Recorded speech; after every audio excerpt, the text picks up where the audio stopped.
Hello and welcome to month 2 of my Gauntlet quarterly run of Masks, A New Generation, the teen superhero game from Brendan Conway, published by Magpie Games, and a big, beautiful edition. There's a new version that has more stuff in it. I haven't picked that up, but I have this, and it's got some great things, and I recommend this game. We are coming into month 2. We did sort of a 5-issue mini-series in January, and we're doing a new mini-series. We have one returning character, and we have some new ones who will be with us. So we're going to be doing sort of the character creation process, which includes making some choices about the playbooks, but also looking at some relationship and background questions and talking about those things today. So I do want to mention, before I get going too far in, this session is part of the Gauntlet Hangouts. You can find out more about that at gauntlet-rpg.com. This is a Patreon-backed online gaming community that includes, 150 games a month, plus a zine, plus all of the various AP videos that you can find, plus multiple podcasts, and a blog. So it's got a lot of stuff to it. So you can check that out at gauntlet-rpg.com. So I want to start by talking with Kurt and Tyler, who are coming in as new players. So our Mask game has been, I would say, pretty middle of the road for Masks. We've had some hard personal hits, but I don't think it's gotten grimdark. And while there have been comedic moments, it's certainly not Teen Titans light. I think it's fallen right in the middle. Would you agree with that, Chris, Stephen? I'd say so. I think we sort of treaded that sort of like we would spark for every spike we spiked up. We spiked just as hard down. Like we kept a pretty even keel, I thought. So what I want to do is talk about the sort of the lines and veils that we have in here. Certainly on the table, a couple of things that we have are that sexual violence is off the table. Child abuse is off the table. Those kinds of things are off the table as themes, or so on. So, Chris, Stephen, having played last month, is there anything else that you would want to put as a line or a veil, either thematically or specific issue? No, I'm happy with the tone of the game so far. Okay. Chris?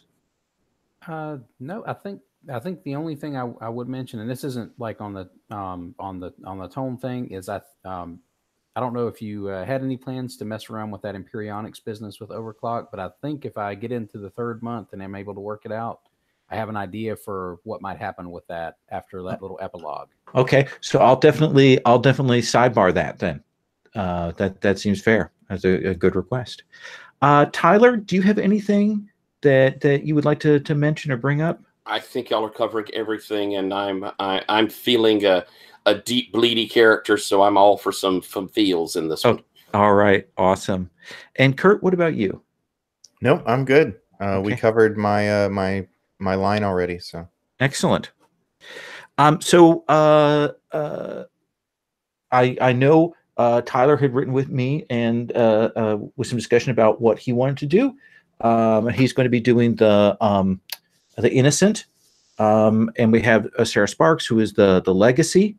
And so, Kurt, what are you going to do? What are you thinking?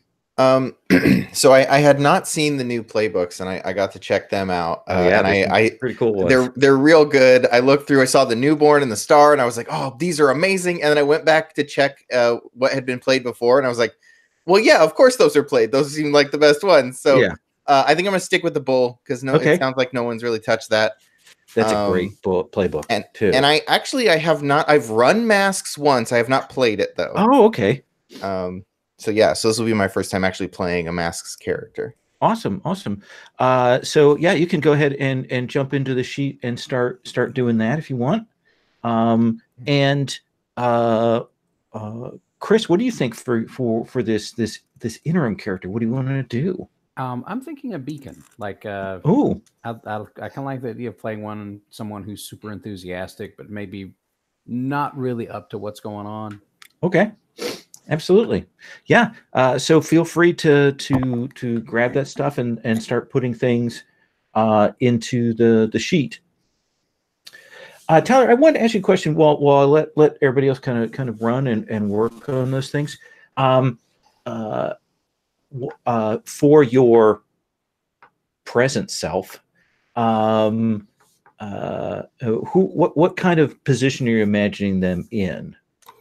You mean the old me, the old you? Yes. Gotcha. I'm imagining them. I sort of have in my mind like Senator Kelly from X-Men. Mm-hmm. I see someone.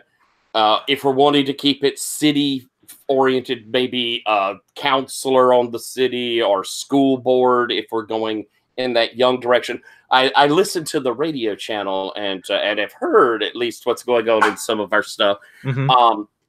But or it could be as big as like a congressman from that district or something. But they've I'm a shapeshifter. They're a shapeshifter. I'm in that was it Morpho from the old DCs. I'm big morphings.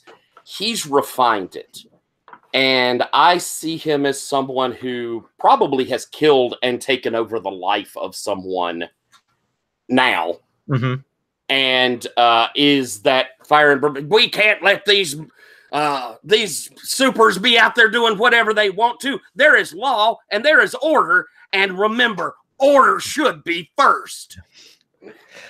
Absolutely. Yeah. I think doing a city-based position is probably will allow us to get more interaction with them in the course of play. So yeah, I think that's probably a good idea. Excellent. All right. And so I'm gonna pitter about while you guys do your character stuff. And if anyone has any questions, feel free to ask.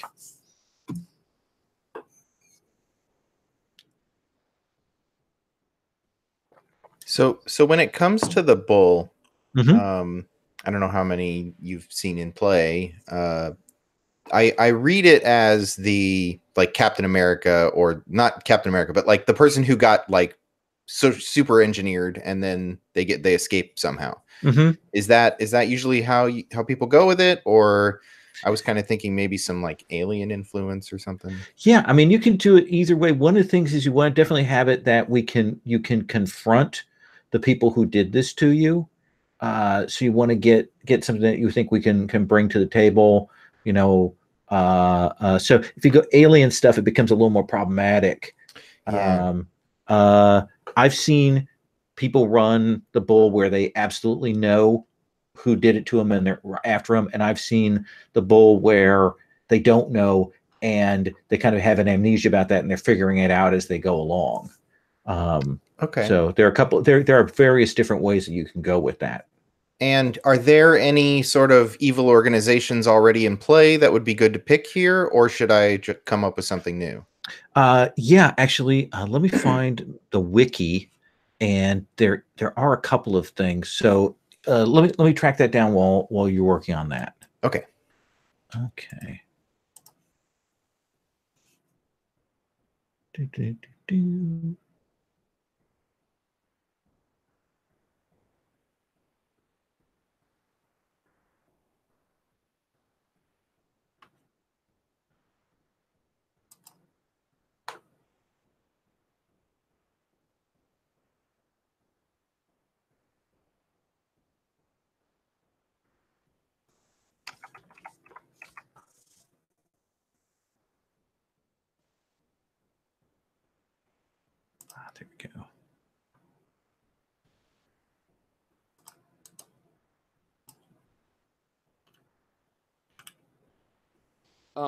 Something kind of with tone where we were there.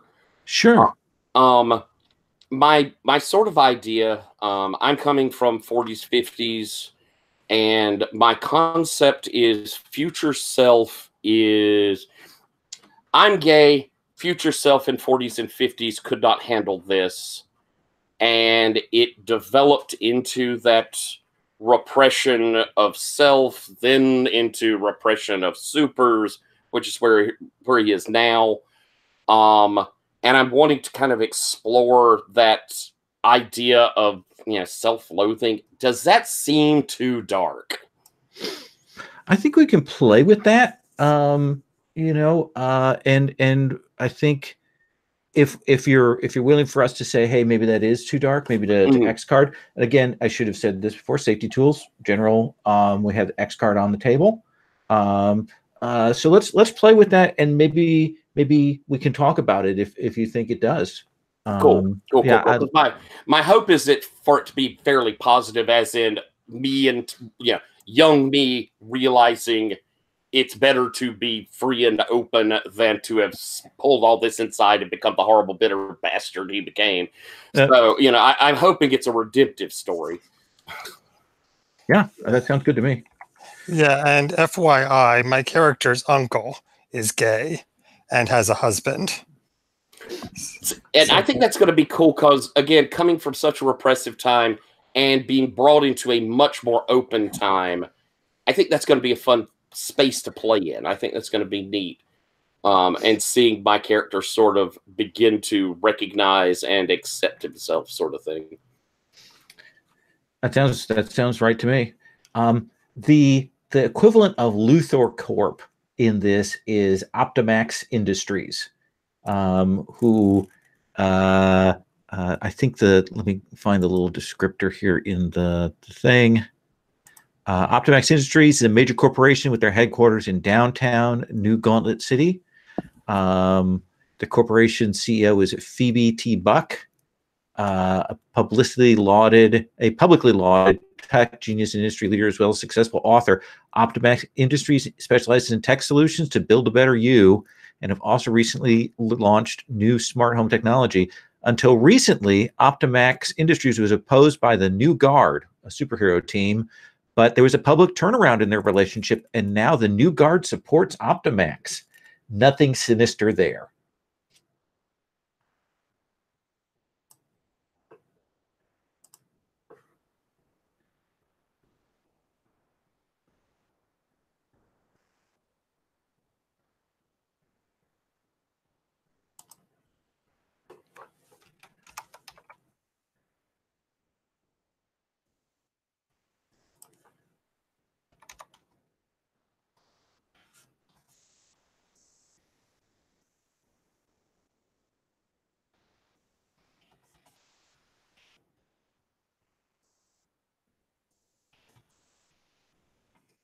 Okay, so how does this sound? Maybe Optimax was like working with some alien DNA type stuff. Oh yeah, and trying to build super soldier type deals. And so like some of my powers give, I sort of take on that like reddish skin or weird markings and stuff when I unleash my powers and stuff like that. Oh, I like that. Maybe I can dip into the transformed a little later. Absolutely. We've got some alien races on the wiki. We also have a thing that a viral outbreak about 20 years ago of an alien bioweapon that created a whole mess of supers. And so, yeah, that plays right into some of the stuff that Rich has established as background, and we can build on that. And that's all very loosely defined, so there's no real restrictions on it. Awesome.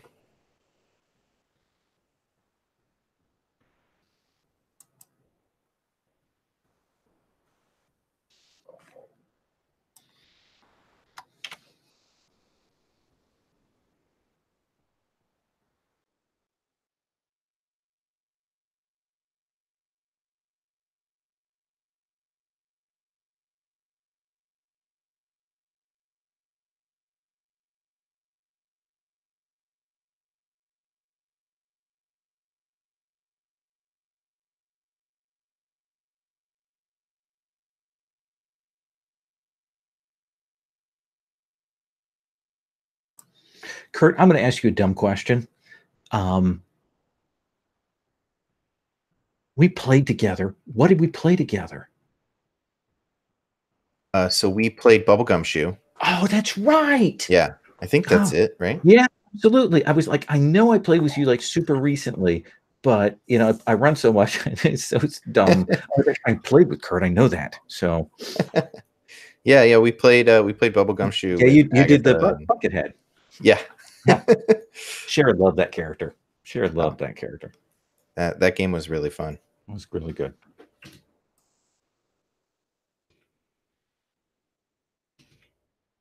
So I've got quite a bit I need to add here. It seems like there's a lot of backstory questions, and then of course, the bull has a love and a rival. Mm-hmm. Do we feel like those should be players or NPCs? Oh yeah, I think at least one of those should definitely be a player. Does anybody want to be my love or my rival? We want to hang on to that until we do intros, and then we can figure out if that works.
I wrote up a session summary for our last session, and submitted it.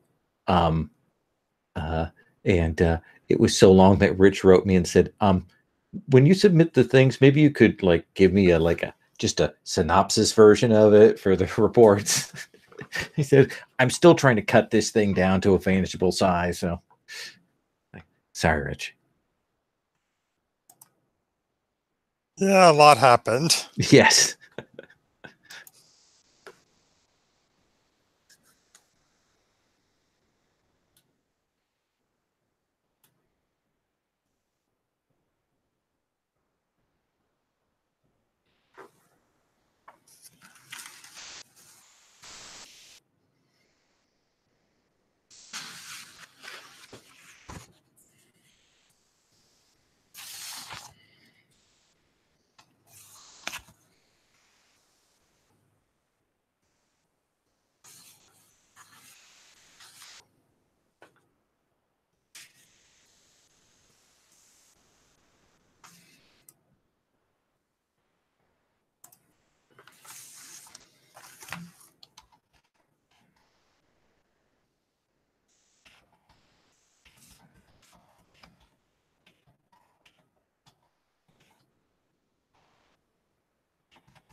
Tyler, by the way, I was super pleased how fast your Worldwide Wrestling session filled.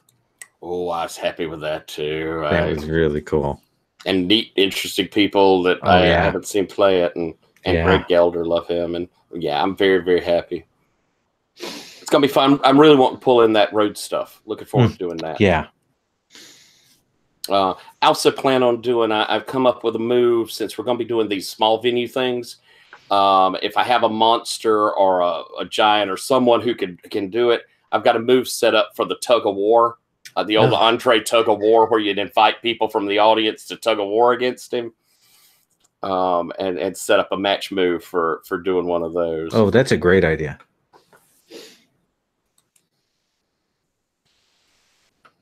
Well, when you do that and try that out, if it works, we can write up a little Worldwide Wrestling post, because I've got a few things that I did that I tried out when we played that we could write up as a little thing for people.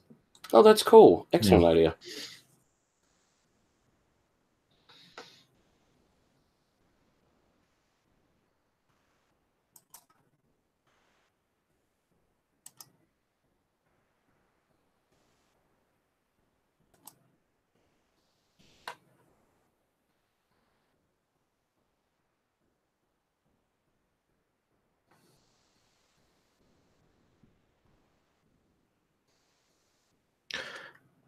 So, Sarah, I'm imagining that we're going to be taking up like a couple months down the road. Does that seem okay to you?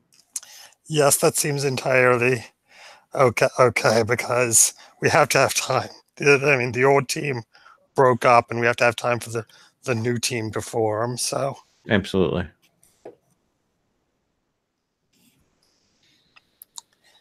Yes, and I'm figuring that by this time, Uncle Ted is out of his coma, and probably my father is out of prison, although I don't know if I've seen him yet.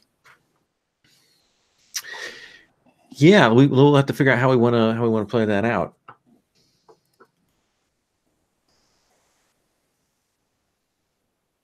Listening to Rich's radio cast, as I'm listening along, I go, "Oh, that's the one I'm going to be in." When I hear y'all say this.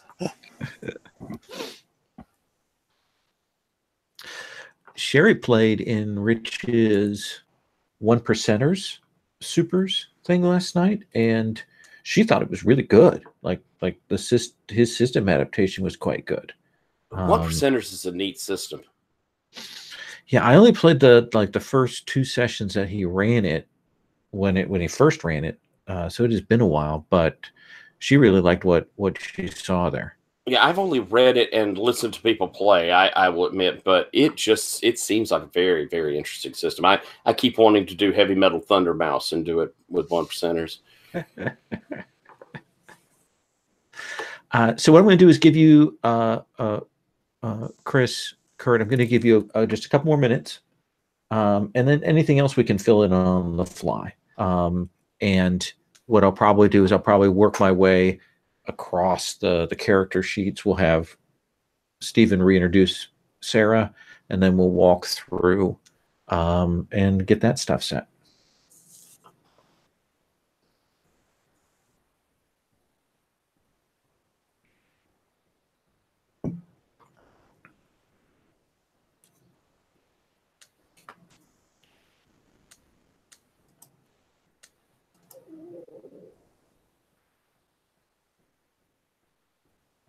I'll tell you, when I was going through all this and trying to come up with my ability, Shapeshifter ended up just yelling to me for so many reasons. First off, the imitation of another fit into the emotional space I was wanting to. Mm-hmm. But realizing the potential of it was neat, because you wanted that future self to be someone dramatic enough to be important.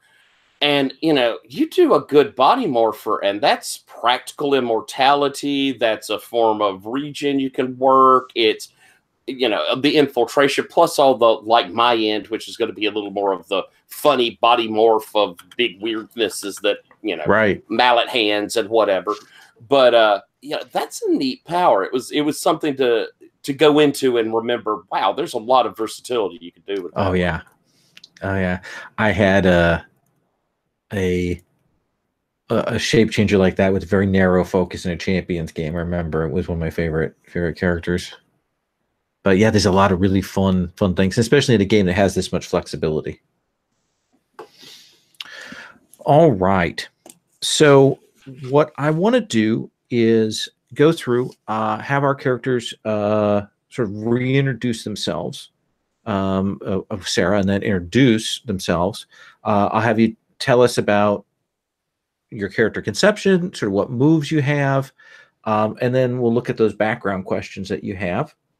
And if there's anything relationship-wise that needs to be specified, we can do that after we've introduced people. We can do that and establish influence and all of those kinds of things. So we'll get the basics on the table and then answer some questions. So, Stephen, give us the pitch on Sarah Sparks and where she is right now. All right. Sarah Sparks is a legacy superhero. She is the granddaughter of a Captain America type figure called Flag Waver, and she is the perfect athlete. She's got Holmesian deduction skills, and she's got a variety of gadgets, particularly an impact-resistant bodysuit and her dazzle fists, which give off bursts of light when she hits things. She uses them to basically distract opponents, blind them, just not directly damage them so much as put them at a disadvantage. And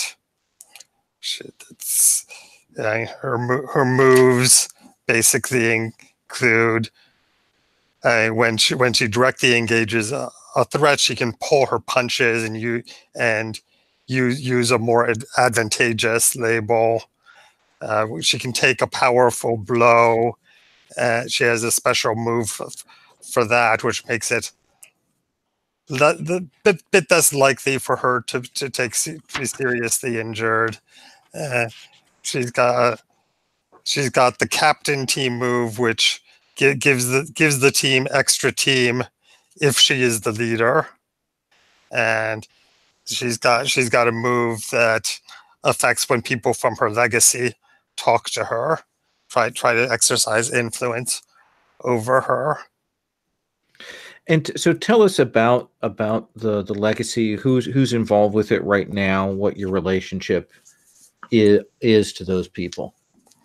All right. Well, her grandfather, Flag Waver, he started off in the 70s as sort of a counterculture figure during the Vietnam War, and he has a pretty good reputation within the superhero community. He basically got along with everybody, and starting in the late 70s, he became the spokesman for a charitable foundation called Feats Not Fists. So there's a whole generation that grew up seeing his public service announcements during Saturday morning cartoons. And he is not currently around. About 5 years ago, he was dismantling a device created by one of his enemies, Dame Canada, and he absorbed a lethal dose of radiation. So he is currently in a stasis tube. But Sarah still looks up to him as her absolute role model. She completely idolizes him. And whenever she screws up, she thinks, oh, Granddad would have handled that so much better. Her grandmother, Helen, was a superhero called the Blonde Hurricane. She was active for only a couple of years before she married Flag Waver, and then when she became pregnant with twins, she retired permanently from the superhero community. And she is currently on the board of Feats Not Fists. And I think since the events of the last session, I think Sarah has actually moved in with her. I think the whole situation, it got to be too much for her mom to handle. And Helen just stepped in and said, why doesn't Sarah come live with me for a while? And and Grandma Helen is very supportive. It's like, you're a hero. You have to follow your heart. She's never going to tell Sarah that what she's doing is too dangerous. But at the same time, she sort of has some pre-feminist attitudes, and she sort of assumes that at some point Sarah is just going to get married settle down, and she'll look back on the heroic days fondly, but she'll settle down to be a wife and a mother. So it's sort of gets mixed advice from her grandmother. Sometimes it's great grandma, and sometimes it's grandma, great. Okay.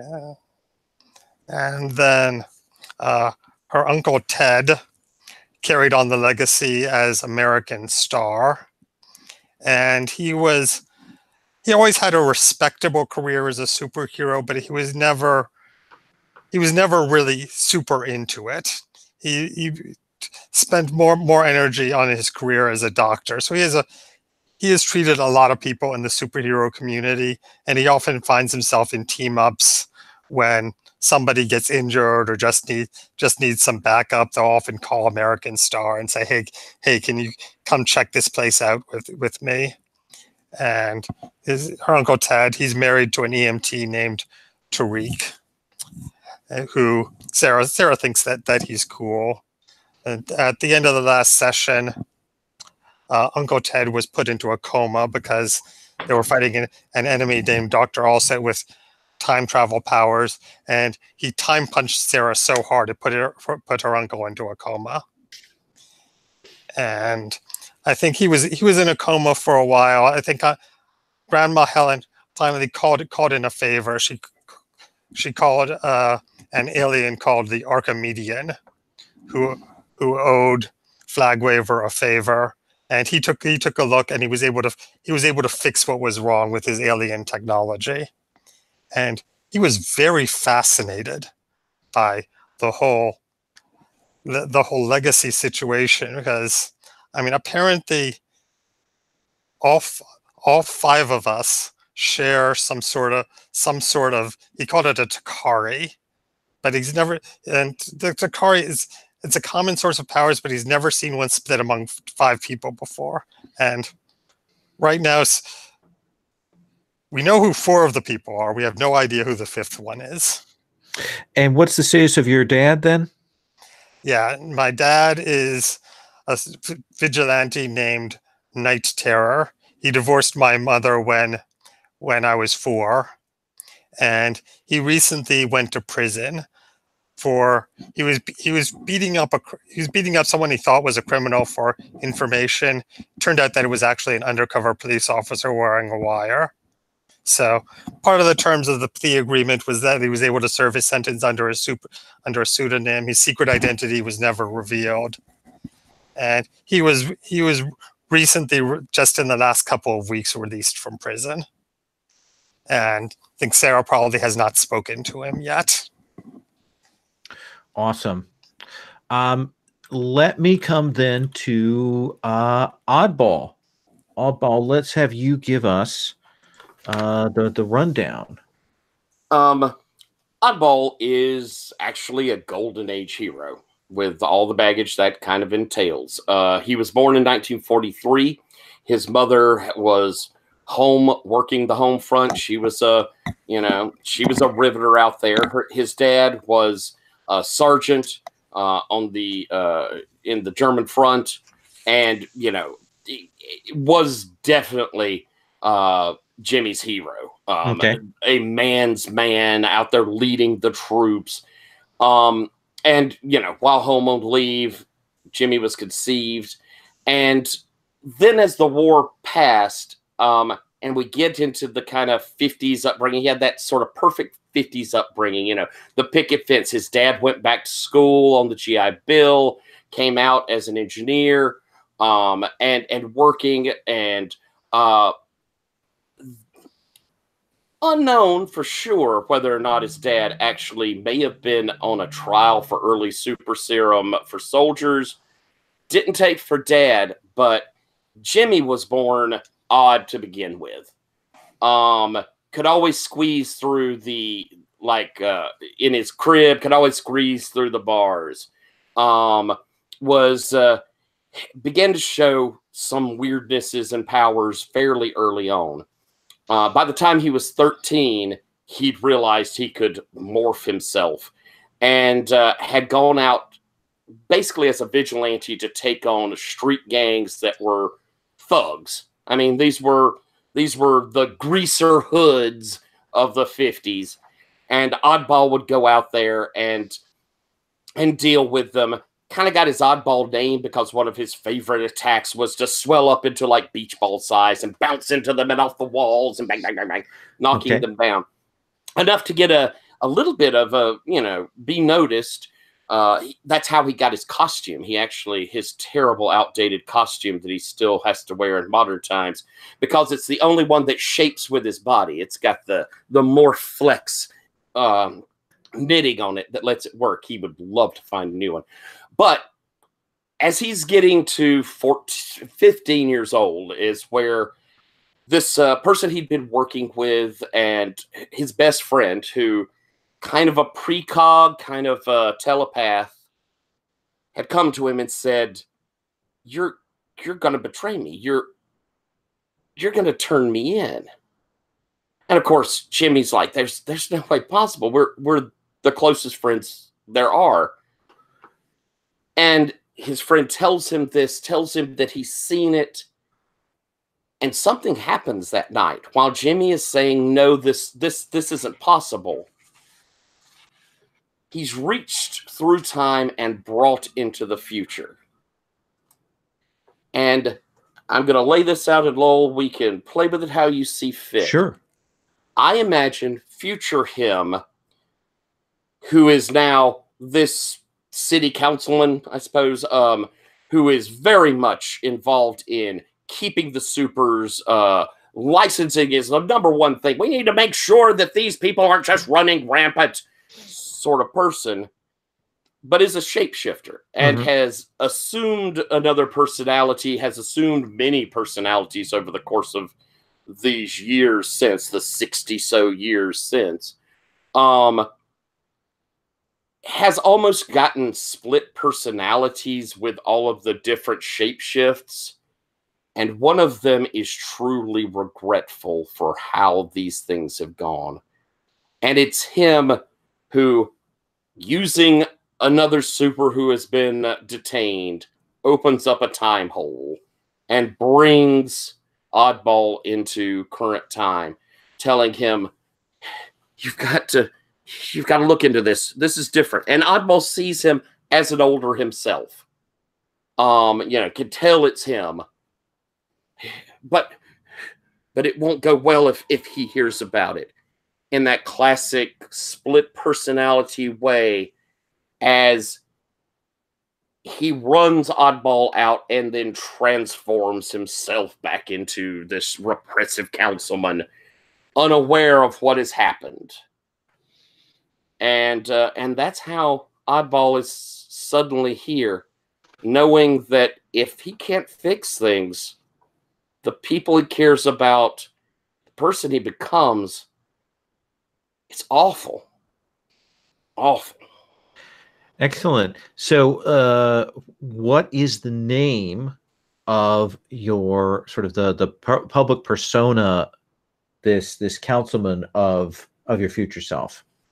I hadn't come up with that, but let's I think let's do Councilman Briggs. Okay. Nice simple name.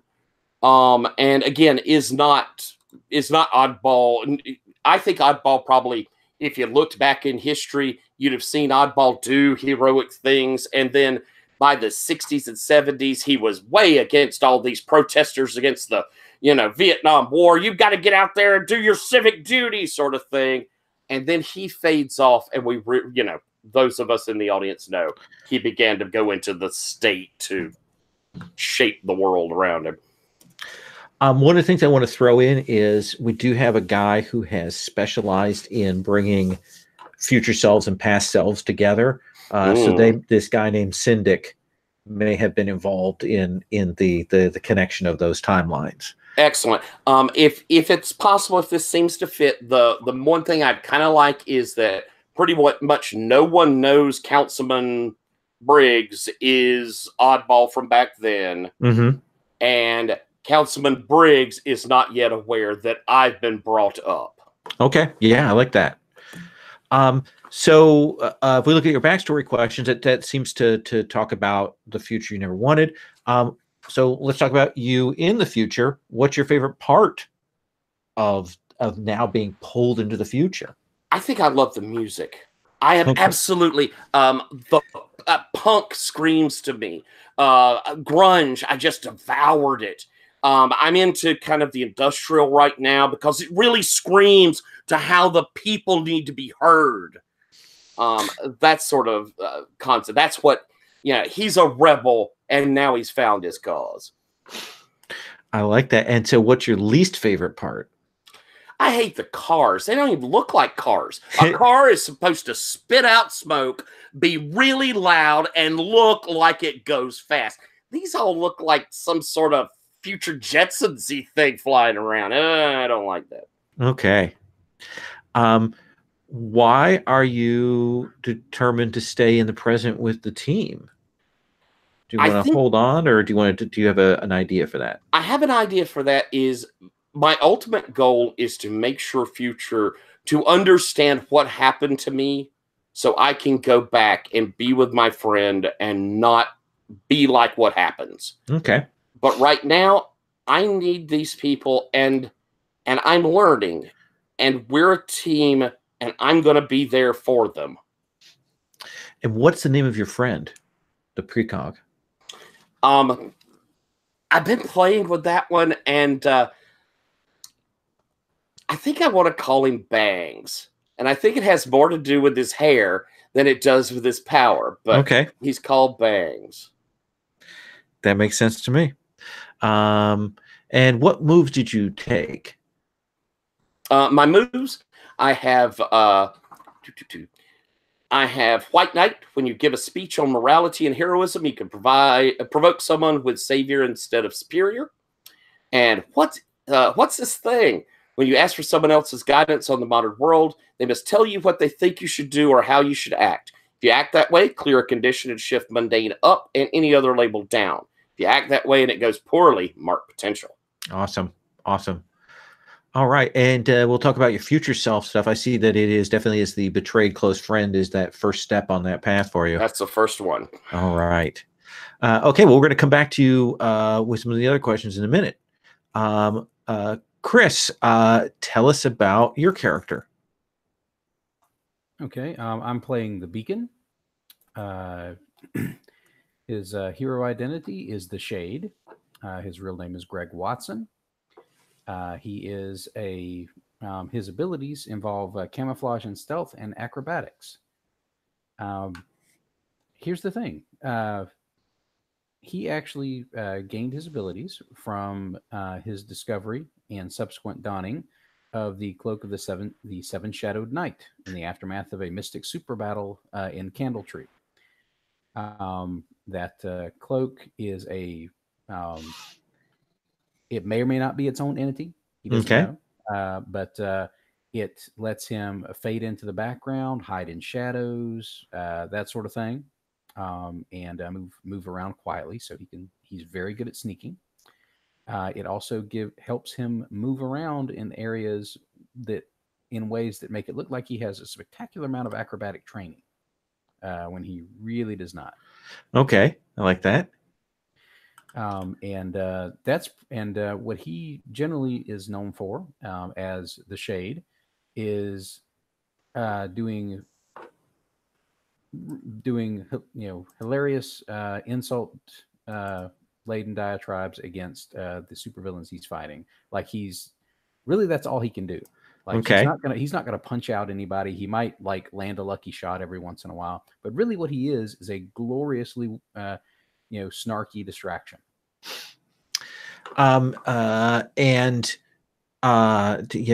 Secret identity, I assume?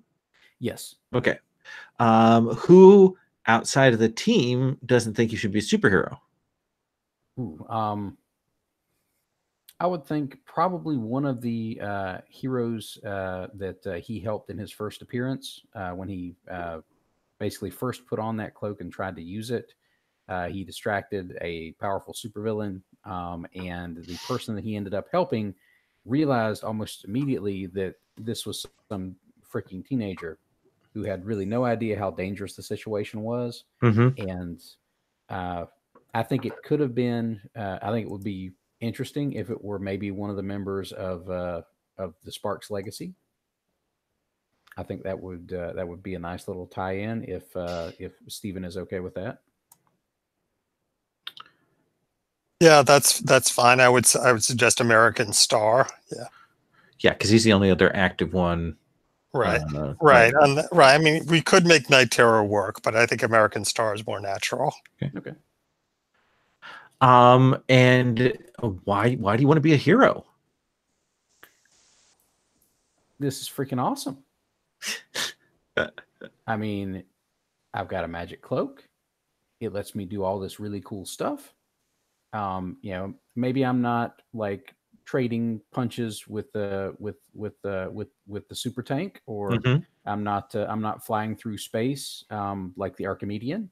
No, I'm not bouncing across the city like some of the other heroes, but this is pretty cool. This is way more awesome than anything else. I get to help people. I get to do cool stuff, meet cool people, do amazing things, and what other thing that I could do is going to have anywhere near as much effect on the world as doing this. And is your reason for wanting to be with the team, is that sort of related to that, or is it different from that? I think it's related to that. Like he sees that, like he knows that he can't really do this kind of stuff on his own. Like okay. He grasps that about himself. He's got just enough self-awareness to get that. And let me ask you the last question here. Tell me about those drives, because that's sort of the key for the beacon. I think his drives involve him doing things that he thinks are cool or meaningful. His main drives center around the team and center around doing stuff that he thinks is awesome and heroic. Like his current 4 drives are helping a teammate when they need you most, pull off a ridiculous stunt, drive a fantastical vehicle, and tell someone your true feelings for them. So we've got, and visibly we've got this sort of amorphous shadow cloak, but we've got this smiling face in the cowl we kind of see. Oh yeah, it's almost like a Cheshire Cat's sort of effect. Okay. Like you notice the cloak and you notice the smile. Awesome. And it's usually either a goofy smile or a snarky smile, depending on whether he's insulting someone or not. Okay. Thank you. Let's move on to Kurt. Kurt, tell us about your character. All right. I'm playing the Bull. My super name is Collateral Damage, but his real name is Jack Stone. When probably about a year ago, there was a supers fight between a hero and a villain, and the super did one of those big cool space punches where they hit him in the face and they fly down and crash into the street, and they crashed right into my parents' car while I was in the back seat. And so everybody gets injured. We get taken to the hospital. Parents die. And I'm in a coma. And Optimax offers to try to get me out of the coma. And so they get the rights to move me into their special facility. So some time goes by. I wake up in the middle of some procedure that I wasn't supposed to wake up from. There's doctors, and I kind of overwhelm them with whatever's been done to me and escape. I don't know how in detail we need to go for that. Okay. Is your stuff sort of the pure toughness and tank kind of thing? Yeah. I'm going for the so do I have to? Because is it just you just get those things? Yeah. Yeah. You just get those things. Okay. Yeah. I think it's so.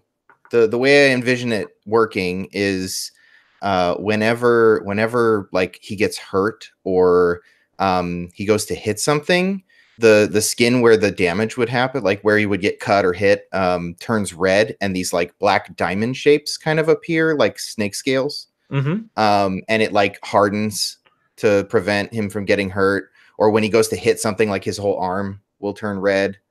And like there's some sort of I like the alien DNA kind of thing going on, where maybe there's some instinct knowledge happening that kind of guides his movements a little bit. So he's able to fight better than he was. You know, he didn't have any training, but now he can just, you know, defend himself. And I'm kind of okay with it being nebulous, like what actually happened to him. Absolutely. And we can define that in play. Who outside of the team tries to take care of you now? What, you know, who's your caretaker? So my sister Cindy and her boyfriend Derek are the ones who kind of keep an eye on me. Significantly older or just a little bit older? I think they're like mid-20s. Okay. And do they know? Does Cindy know? Does Derek know? Cindy probably has some inkling of what's going on. Like, I mean, I escaped this thing. I told them they're after me, and she just took me in and didn't really ask a lot of questions. But she's probably seen weird things happen. Like, I don't know, maybe some like reaction speed, or I got hurt and my face got really flush and she freaked out. But Derek doesn't know what's going on. Okay. And what makes you decide? I mean, you have superpowers, but what makes you be a hero? So when I found out that my parents had passed, the way I found out was by like my sister showing me the news article of what happened, and it listed them as collateral damage in a superhero fight. Oof. And so the reason he fights is to prevent other people from becoming collateral damage. So he's got kind of this, like, he really dislikes these big battles that happen. Like, he thinks they're irresponsible and horrible. And of course he's going to do them all the time and hate himself for it. Absolutely. I like that. What makes you care about the team, being on a team? So I think when I'm with them, it's the only time I feel safe. Because like other sort of heroes obviously wouldn't make me feel safe. And I'm kind of on the run from Optimax, and I want to shelter Cindy and Derek from that. And so like I don't really tell them a lot of stuff, and so they're the only ones that I can really like let my guard down with. Okay, that makes sense to me. Let me and we're going to figure out your well, let's talk. Do from having people discuss already, does anybody pop out for you for a rival or a love? So let's see. Sarah Sparks sounds cool. As which? How old is Oddball? Oddball's 15. Oddball's 15. How old are you? I think he's like 16. I didn't describe what he looks like. Oh yeah, yeah. He's sort of a like really fit surfer type. So he's like really tan, shaggy blonde hair, wears a lot of tank tops, torn jeans, Chucks. And he's got that, like, he probably swims or he's got that swimmer's body, so everything's like really lean. I'm all up for a will they, won't they, unrequited love thing. If that's something you're interested. If you're not, that's perfectly fine too. I'll find that elsewhere, I'm sure. Yeah. I'm trying. I don't know who fits. Does anybody want to be in love with, or want Jack to be in love with them? Does anybody feel that? Because I can do that with like any of these characters would be cool. I mean, Shay can do that. Like, he would probably be blissfully unaware of the whole thing. Sure. The only thing is, you're going to be just here for this session right now, Chris. Oh gosh, yeah. Okay. That'll muck it up. Yeah, I don't want to. Yeah, I'm sorry. I'll go with Oddball. Well, yeah. Oddball's a little weird, right? Yeah, and that could be really nice because it gives us something to play with where, again, it has that unrequited and back and forth, and that could play over 3-4 sessions. I think Jack is super into surfer music. Like, he's really into the Beach Boys. And so like maybe there's some like where he's really into old music, but you're really into new music. Mm-hmm. I like that. would you be just to put it out there? Would you be cool with the kind of Oddball's going to be coming from a place of where he's not comfortable with that side of himself, and having that be a developing little thing as we go along? Does that seem cool? Yeah, that's fine with me. Excellent, cool. And you can, and these are things with the lover and the rival. We can those as they've evolved, those can get changed too. Do you want to have a rival as a PC, or do you think you have an NPC rival? Let's go with an NPC, and then if anybody pisses me off, maybe that'll switch. Okay. So what kind of rival do you think you have? I think my rival would be someone who is like, I don't know, probably someone who causes a lot of damage or is like a bully. Okay. So if it's someone who purposefully causes like a bunch of destruction and harm to people. Okay, so like you think like another teen hero or a teen metahuman. Yeah. Are there any other teen heroes that are real flashy, or maybe? We haven't established that much. I think one of the things is that the Sarah and the previous group all went to this metahuman magnet school, where some of the students are metahumans and some of them aren't, to kind of integrate those people. And they had, there are upperclassmen that are kind of obnoxious. Sure. In fact, actually, I have one name here, if I can find it. Let me think. Where is that? I'm sorry. Going through my notes. Yeah, there was Fenris. There's Fenris, and who was that other? Oh, there is a upperclassman, female sort of super athlete named Rook, who is kind of unsympathetic. So maybe her. Sure. Yeah. Rook. Okay. Let's see, so that'll probably go in relationships. Oh wait, where does actually lover and rival go? Somewhere else? Yeah, you can put those wherever you want on your sheet there. Okay. I'll add it to this. So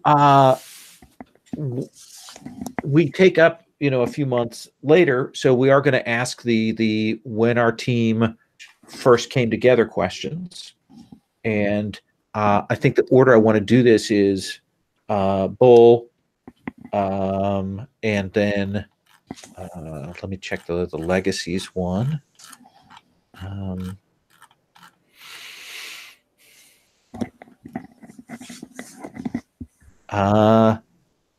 Let's do Bull, Legacy, Beacon, and then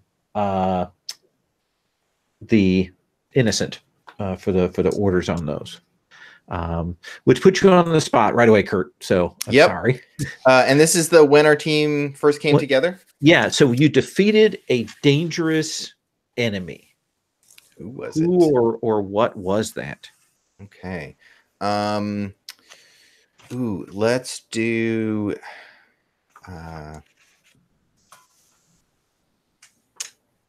can we do like a big robot? Oh yeah, absolutely. It's cool with a big robot.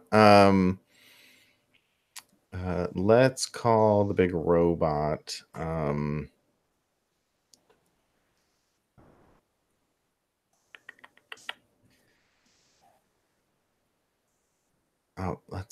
what's like a let's call him Rock'em Sock'em. Rock'em Sock'em. And he's got like those punchy, he's got these fists that like fly out, and he's just like smashing up the town kind of stuff. Absolutely, like some sort of Gundam thing,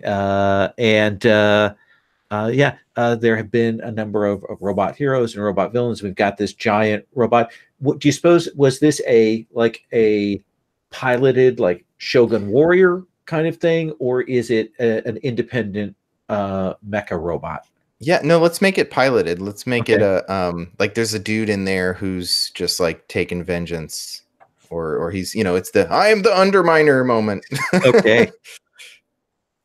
So Rock'em Sock'em. So you defeat this this giant robot. What particularly? How did you appear on the scene when this robot? Did you rush into it, or had you spotted it starting? What do you think drew you in? So it was about to like smash through like a bus or something, and I like jumped in the way and grabbed the fist. I like that. Let's come to the legacy, Sarah. And I'm going to kind of modify your question, I think, actually a little bit, if I can. All right. I think I'm going to ask you about the others. Having lost your previous team, what was the thing about these others when they kind of came together to fight this robot that made you willing to maybe try again? Had you been looking for a team, or what? What do you imagine that was like for you? I think I had been going through a period where there was a lot of rage and anger because everything just seemed to fall apart so badly, and I had been doing some solo stuff, and I'd maybe gotten banged up a few times, and then when this, I just happened to be on the scene when this giant robot started attacking. And just all these heroes started pitching in, and I shouted out some orders, and they listened to me, and we were able to save some civilians, and one of them was able to toss me up onto the robot where I was able to get inside it, and it just worked so much better. I was working so much better as part of a team again that. I immediately, after it was all over, I just rushed up to all of them, and I wouldn't shut up until I agreed to form a team. Okay, I like that. For the beacon, I think the question is this robot incident seemed to suggest something larger or something more complicated. So what do you imagine that was? I think in the aftermath of the fight, and like after the robot was taken down, I think one of the team members, my guess is it would probably be Sarah, noticed that a lot of the materials on this robot were way too rare and expensive for this goofball sideshow villain to have been able to get on his own. Like, that guy should not have had access to the 3 different unobtainiums that were part of this robot to allow it to withstand all of the stresses that would attach to something this big moving like it did. Oh yeah. I mean, this is definitely proprietary Aeon technology. There's no way somebody without government connections could have just gotten hold of it. Okay, I like that. Can I modify something? Sure. So I think it'll fit better with the way I described collateral damage. Rather than like being the one who's in the way blocking the punch, I think he like slams himself into the bus and like nudges it out of the way, but still hurt. Like still knocks a bunch of heads inside the bus anyways. No, that's perfect. That's perfect. Tyler, let's come to you. We may have to play with your question. I have an idea. Oh, good. Let's see. Yeah. My question is, how can we have this going on? And I think, this is early on in me getting there. I'm probably, just having to go. Yeah, this is the school I'm going to. And I'm standing up to this saying, obviously we have to have heroes. But the whole team came together to say, no, this is what heroism is about. We're able to stand up and protect our fellow classmates. We're here to protect the city, and that's what being a superhero is about. And so I saw them stand up to this plan to break down what had been this integrated school. Oh, I like that. Very cool. Let's do the relationship questions then. Starting with our bull. You should have 2 relationship questions and an influence thing. All right. So my first one is blank is your love. You've opened up to them about your worst parts of your past. So I think we already decided oddball is my love. Okay. And then blank is your rival. They tried to control you at a crucial moment. So does that mean that my rival should be a PC? I think you would do it either way. I think with those relationships, we can do it PCs or NPCs, whichever you'd prefer. You know what? Let's make it a PC. That way, like, there's more chance for it to come up. Sure. So I think because Chris, your character is going to be gone. So Steven, are you okay with being my rival? Yes, that's fine. Okay, so Sparks, right? Right, Sarah Sparks. Okay. Yeah. So you tried to control me at a crucial moment. Is that cool? Absolutely. Yeah. I mean, I think you were charging in, and I was holding you back because I was worried about the civilians in the area, and yeah. Cool. Nice. And what is your influence? Oh, let's see. What does that say? You're selective about who you let in. Give your love and rival influence over you, but that's it. Okay. So I don't know what mechanically that does. I've forgotten.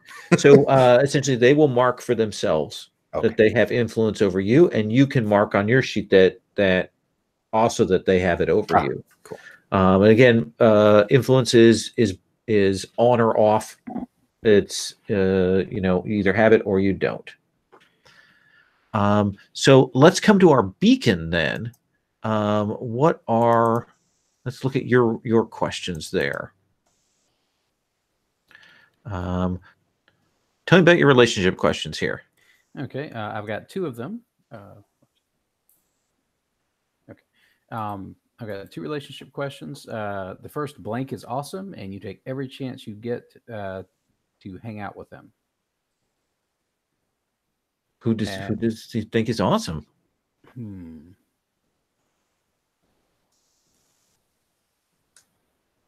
I think he thinks that. Let's see. What did he latch on to?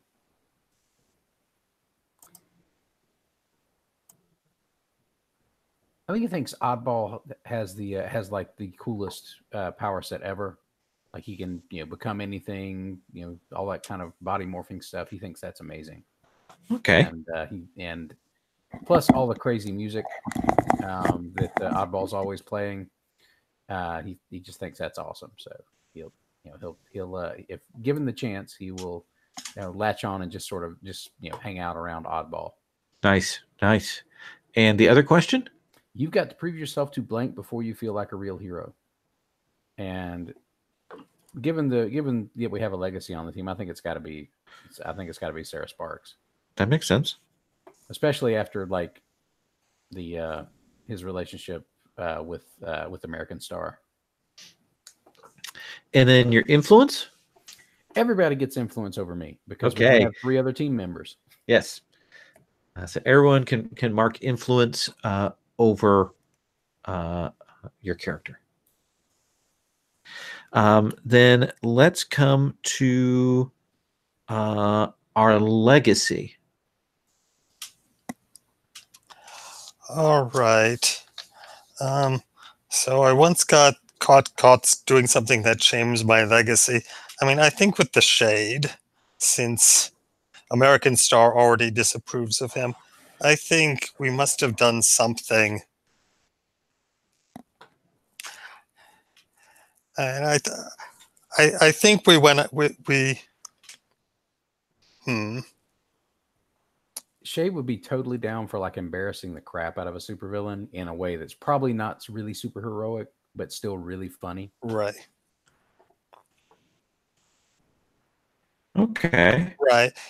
Yeah. I mean, I think what happened is that you were doing this, and the villain got away, because you were clowning around, and I was sort of following your lead a bit.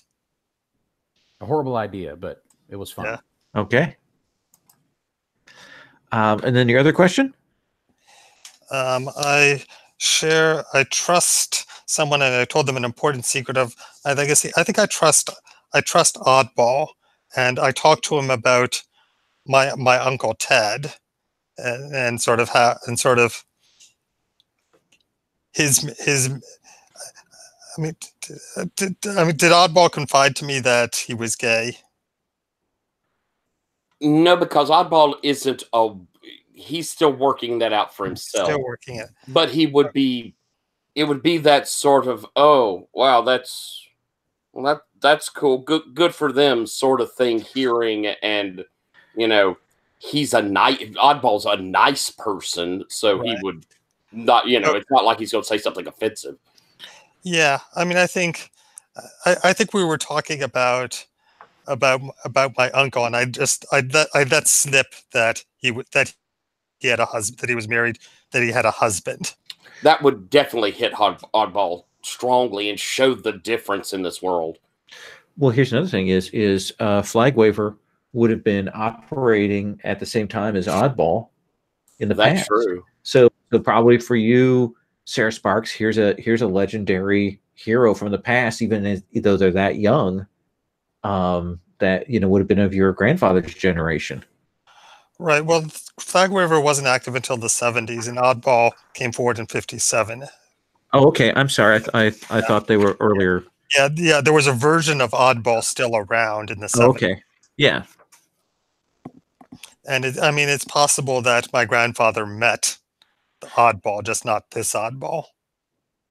Right. So a later, more adult version, but still, there's a connection there. And then, what's your influence?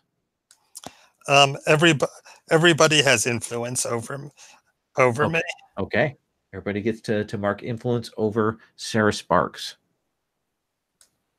And then our last one is our innocent. So let's look at your relationship questions. Blanket's helping me understand this weirdo future. I follow their lead, and it makes sense to me. It's collateral damage. Can I ask you, Kurt?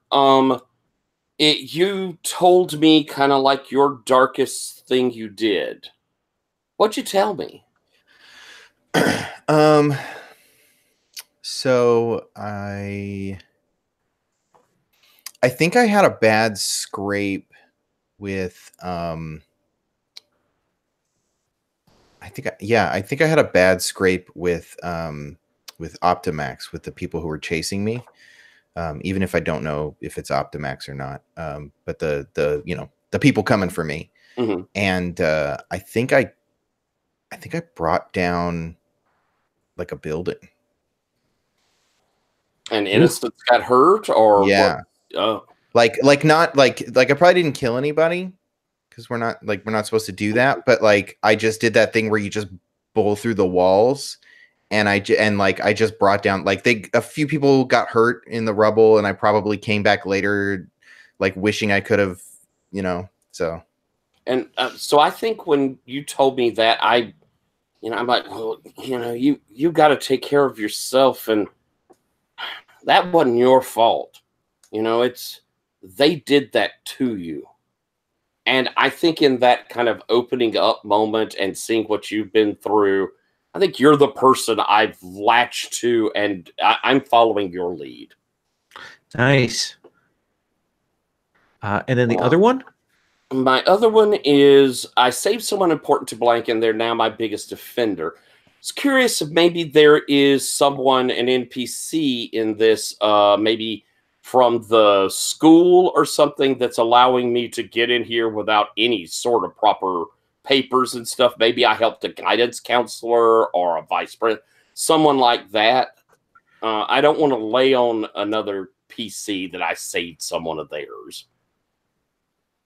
That makes sense. So do you want it to be a teacher or an administrator, or like a super, or what? Yeah, let's do something like an administrator here in the school, and they're overlooking my clear inability to probably be in this school. Absolutely. Do you want a name? Yes, please. Okay. Oh, geez. I meant to say, do you have a name? Then I asked you if you wanted one, and that was a mistake. Let's call him Administrator Tortelli. Thank you. You're a little bit surprised because he's Italian, and a little more ethnic than you're used to from the 50s, maybe. Well, I'm Irish, so Okay, at least we're good Catholics. Right. And what's about influence? My influence, I give out 2. And I will be giving, let's see, let me see where it says for my influence here. Sorry. That's okay. These people are your guides, your friends, and the ones helping you find a better way, but you are careful about whose guidance you follow. Give influence to 2 of your teammates. Chris, I don't want to be terrible mean, but I'm going to probably give out to the 2 coming through. I think I'm going to have Sarah and Collateral, if that's all right. Makes sense. All right. So here's what we're going to do. We're going to take our break now. And let's take about 8, 9. So we'll take us to the half hour. Cool. That'll give me enough time to make another cup of tea. And when we come back, I'm going to throw you right into the mix. All right. So we will get rolling then. So we'll take our break. Okay.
Kurt, it's so lovely to finally meet you. I've seen you on Slack 100 times, and I don't think I've ever had a chance to play with you. Yeah, same. I don't get to play with so many Gauntlet people. Well, it's lovely to meet you. Yeah, you too, Tyler. How long have you been with the Gauntlet? Ooh, 2 years-ish, I guess now. Hmm. Yeah, that'd be about right. Close to. Nice. And of course, Chris and I play all the time because Chris is my buddy. Mm. Well, and Tyler came in via the wrestling stuff. Absolutely. Watching Lowell run wrestle WWW, and I love me some wrestling. And then I found found Gauntlet, and I was like, my people. All right. So we have some things on the table. I want to throw you into the mix. And so here's my question for you, Chris.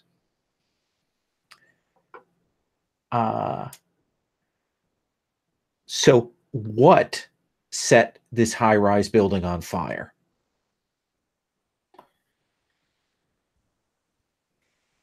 I think it was obviously the burn off from a rocket launched from another of those damn giant robots.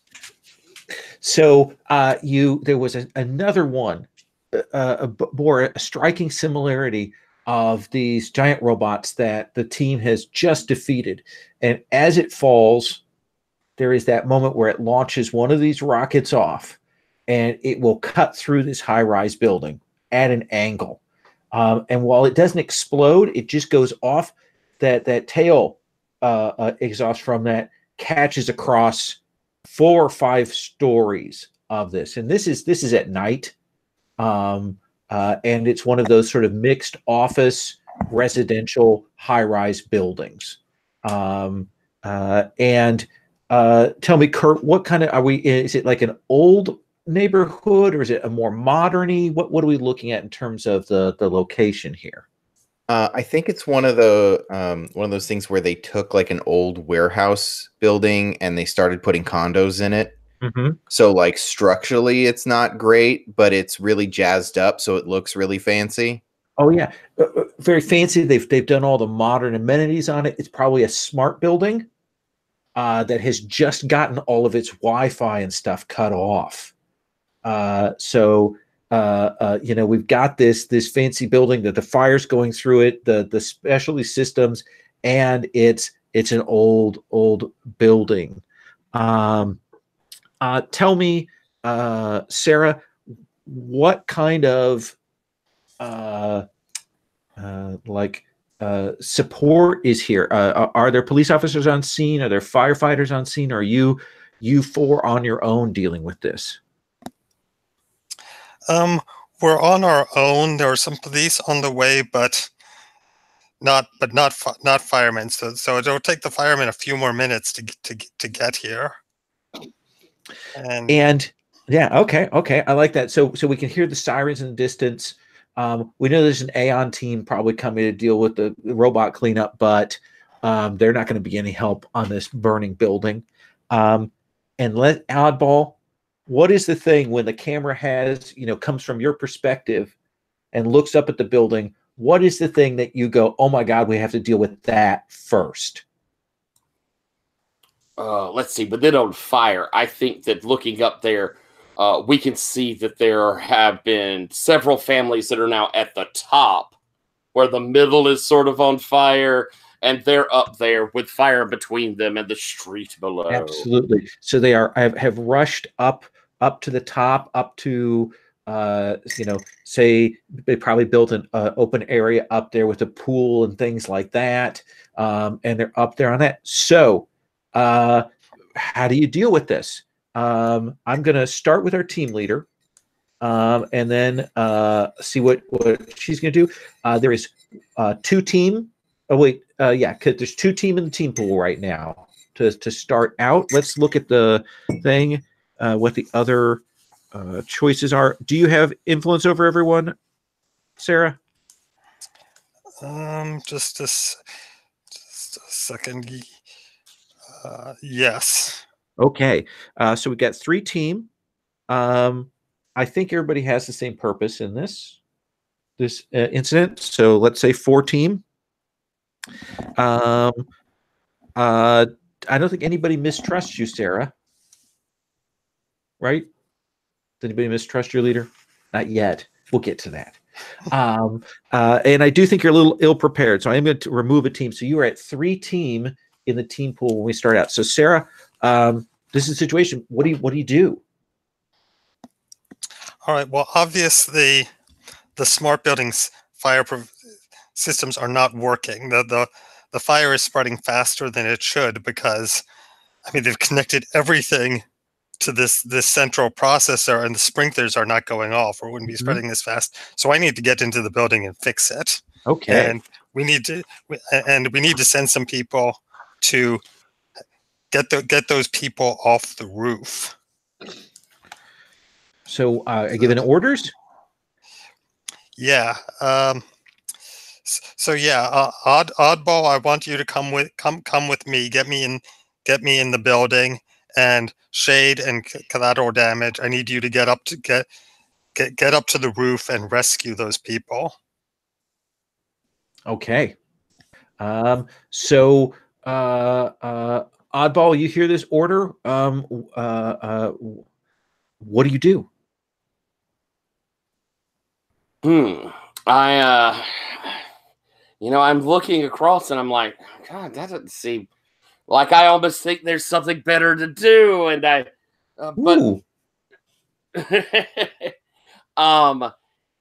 kind of that. Okay, that's Sarah's the one who's experienced here. She's been fighting a bunch of folks. And so kind of begrudgingly, it looks like, but I'm following them right behind. Okay, so are you trying to protect her? Are you trying to do something to the downstairs fire? What do we see you doing with your powers? I think probably what you're seeing is I'm clearing way for Sarah to get in. So I'm extending and like covering over the top of her and moving stuff out of the way. Absolutely. We've got some debris that's probably crashed down through here, so you have to clear that out. So I think it's you unleashing your powers to be able to get Sarah in so that she can do the work that she needs to do. Alrighty. So with an unleash my powers, I'm going to be rolling freak. Yes. So all these 2 purples. 7. So that is a 7. So you can mark a condition, or it's going to kind of collapse behind you as you go in. Oh, I like us getting, us moving forward, but it not being a permanent thing. We'll have to find our way back out. So let's do it temporary. And it probably is because you have to go downstairs to where the mainframe is to get down into it. So as you're kind of pushing it aside and it comes crashing down, the smoke and the heat, there, and you'll get down to that mainframe. And so, Sarah, you're trying to, set up the sprinklers. Right. That seems like you're trying to limit their damage. You're not like directly putting out the fire, but you're trying to keep it a little more contained. Right. So that sounds like unleashing your powers, unleashing your super tech abilities. Okay. And my freak is -1, but it's the first roll of going into a dangerous situation as a team, so I get +1. Nice. And I get a 10. You get a 10. So what do we see on panel? What do we see? What does it look like we see you doing? Right. It's I'm plugging into this central processor with my little palm top, and I'm tapping on the screen, and it's not even an ordinary interface. It's just this this custom interface, almost like machine language or something, and you hear the sprinklers just activating. And awesome. Yeah. So we can see it containing, slowing down the spread of the fire. Some of the water system has been damaged, but it will from rushing up to the top. We turn the page, and what do we see? The shade and collateral damage doing. You've been told to get up there, and get those people. Whoa. Okay. Whoa. Whoa. So got to get the people off the roof. Got to get the people off the roof. Yeah. So first step, we got to get up to the roof. Okay. I'm gonna look up. Are there any billboards nearby? Of course. What's the billboard for? It is definitely for like a Optimax. Be a better you, something like that. It's one of those big video billboards, so it's doing the whole, high res projection and flipping through all these little Optimax commercials. And it always says at the end, "Would you like to know more?" Okay. Look. So maybe what if we like climb the billboard up to the? What if we go that way? Right, because do you think? How tall is the billboard? Is it tall enough for us to be able to get up to the top quickly? Well, you have enhanced acrobatics, so I think I can just go up the side of the building. I'm just looking at it, and then use the billboard as a last jump over point. I said, yeah, we can do that. Yeah. Okay. How high can you jump? Like, I've seen you jump like a long way, like you can do that, but like, how high can you jump? I don't know. I've never really tried. I've jumped. I've jumped, but like I've never tried to jump. Well, we need to get up there fast. So, like, do you need me to try to carry you up there, or do you? I was just gonna climb the pole because I think I could probably hold on. Well, there's a ladder. Yeah. That's what I. Yeah. Okay. I'm gonna bounce up this way. You climb up the ladder, and what we'll do is I'll try and get the people, and maybe we can figure out some way to get them from the top of the building, which is burning, over to the billboard so they can climb down. Right. All right. Perfect. All right. Okay. Yeah. So at risk of calling and hitting the same thing again and again, you kind of split up, and I want to see you unleash your powers to get up there. Let's start with you, Shade. Ooh. Okay.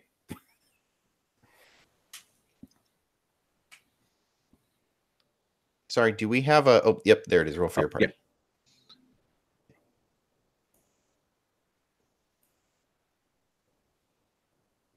Ooh, that does not look good. That is a 3. And my freak... let's see. Let me get back to that sheet. Freak is a -1. Yep. So that is a 2. So I get some potential. So the good news is you get to mark potential, to quote Rich.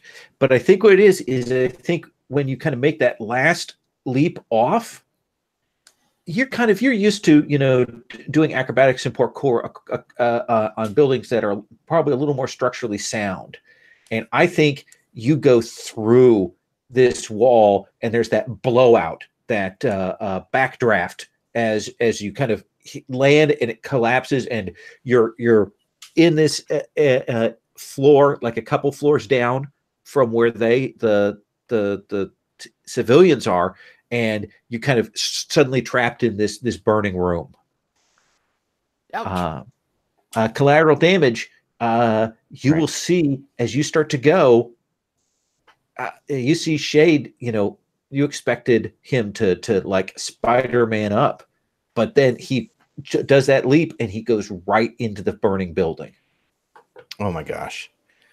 Okay. Well, I gotta keep him safe. So I'm gonna get about halfway up the thing, and I'm gonna try that jump he was talking about, and I'm just gonna try to jump into the building.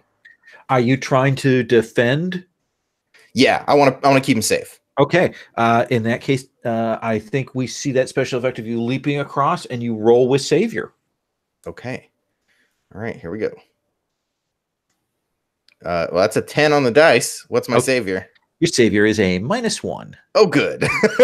We have 3 team in the team pool. Is this a good time to use team? I know that's one of those selfish. You could use both in trouble. Yeah, I am trying to save a team member, so certainly Shade is present, so Shade could try and help you and spend the team to give you the +1, or you could use it selfishly. See, Shade has the ability to actually spend 2 team out of the team pool at a time. Ooh. But he only needs 1, thank goodness. Yeah, I only need the 1. So, yeah, and if you take team out of the pool on a hit, you can add a team back into the pool. Oh, cool. Okay. Yeah. So well, then I will do that. Okay. So it is mechanically smart to do that. So tell me what that looks like. What do we see you do? Okay, so I'm like climbing the thing, and I look up because I'm assuming Shade's already going to be up there, and so I look, and then I see the explosion or whatever that knocks. So Shade was climbing and flew into the other building. Yeah, jumped into the burning building and hit backdraft. And so I look at the building, and I'm trying to judge like where I could jump in, and I get that like flash of, if it looks load bearing, it's probably load bearing, and then I like make the jump at like whatever, like at a window or something. And he sort of like balls up and then just does this big jump hands first, and just hoping that he's strong enough to jump this far. We get that slow-mo shot of the Rock jumping across the gap there. Yeah.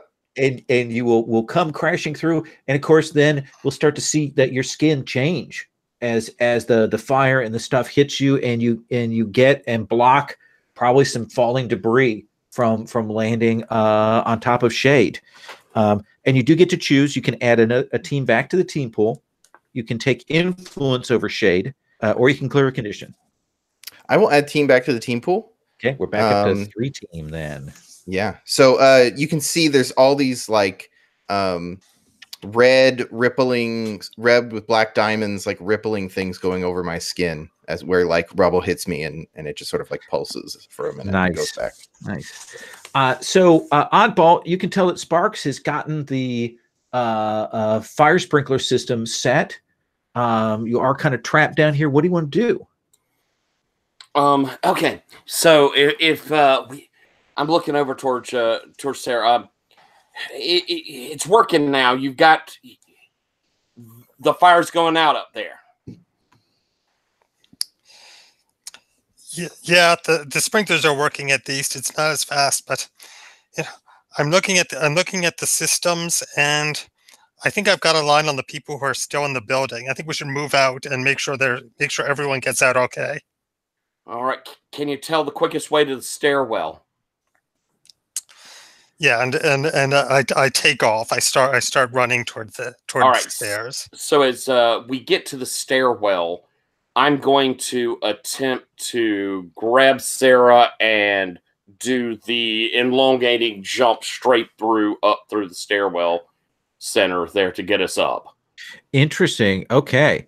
So are you? Is your goal to just get up there, or is your goal to like fight the fire? What's the end goal you want here? My hope is that the fire suppression is working. So my primary goal is to get us up there where we can get people out who may still be in danger. Okay, so yeah, I think that is I think we are still overcoming an obstacle. I think you are trying to get up to there. I don't think you're in the way of taking a hit, and you're not dealing with the fires directly. So let's have you roll freak. All right.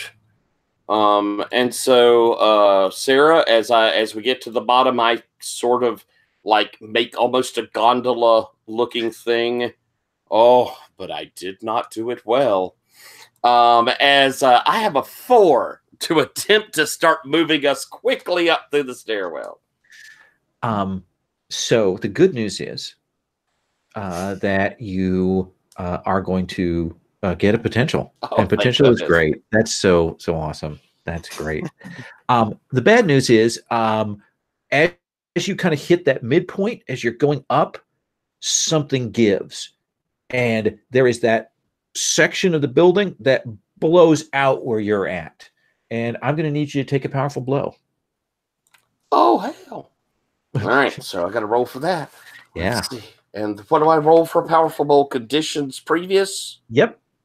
And I have none, so no bonus. Right now. Right now. And I rolled a 4. So the good news is, A, you don't take any damage, and B, you still get to mark potential. Oh, you do, really? Oh yeah. It's very specific in the Mask rules that if you roll a fail on a take a powerful, you still mark potential. Oh, so nice. What is it that you do that negates this hit? I think as we see the blowout, and it's sucking us out like a window on the edge of, you know how they have those opaque windows on stairwells that you can't see through, but they're there to provide light. Yeah. I think that thing just sort of and goes flying out, and it's like, you know, we see us getting pulled in that direction as I sort of spiderweb my fingers, grab hold of pieces of the stairwell and everything, and there's kind of the perfect, pulled back in. Sarah, you kind of thrown back into the building, smoke and stuff. You've only gotten about halfway up.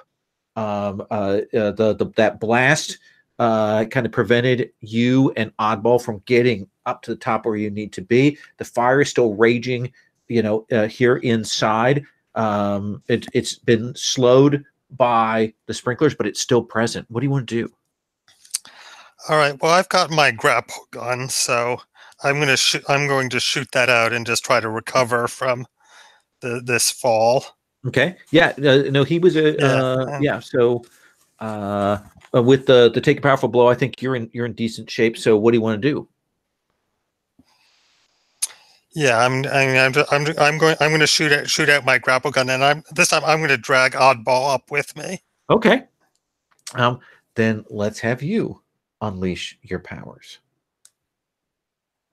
And that was a 5. That was a 5. So the good news is, yes, you get to mark potential. Yeah. The bad news is, something happens. It's not the flames, but your line snaps, and you two go tumbling down a couple of floors before you hit one of these balconies. And I need you to take a powerful blow. Okay, and that is actually just an ordinary powerful blow because my special move does not apply in this situation. That is correct. Is it possible for me to defend on this since I'm all bouncy to try and catch her from falling? I think we still have to. I think we're going to resolve the powerful blow first. So we'll keep that in mind. Yeah. Okay. So that was an 8. Okay. So on a 7 to 9, you get to choose one. Okay. Well, there's not really any opposition. So the second option is not an option. Well, it is, but you falling further down. Okay. I don't think I would dash out verbally. Okay. Since it wasn't his fault. So I think that. I mean, I think I'm going to have to struggle past the pain. Okay. So what do you want to mark? I think I'll mark angry and guilty. Okay. Because I should not have screwed that up. And how do you land? What do we see on panel? Yeah, I mean the line snaps, and I grab a hold of the railing as I fall, and we swing over, and we smack into the wall pretty hard. Okay. But I don't lose my grip. Absolutely. Let's come back to Shade and Collateral. You're up a little further, you're kind of in this burning section. You still got a couple floors up to the top. What do you two want to do? Shade says, "Oh man, I didn't realize this place was coming apart this quickly. We got to get up to the top fast." And he looks around. Is there a stairwell that leads up from this section, or has it just completely been burned out? You tell me. I would like. Can I assess the situation? Oh yeah, I'm good for that, because that can give you a +1 potentially. Let's have you roll with superior. I think I do have. You actually have a positive value on superior, so yes, good call. Yay!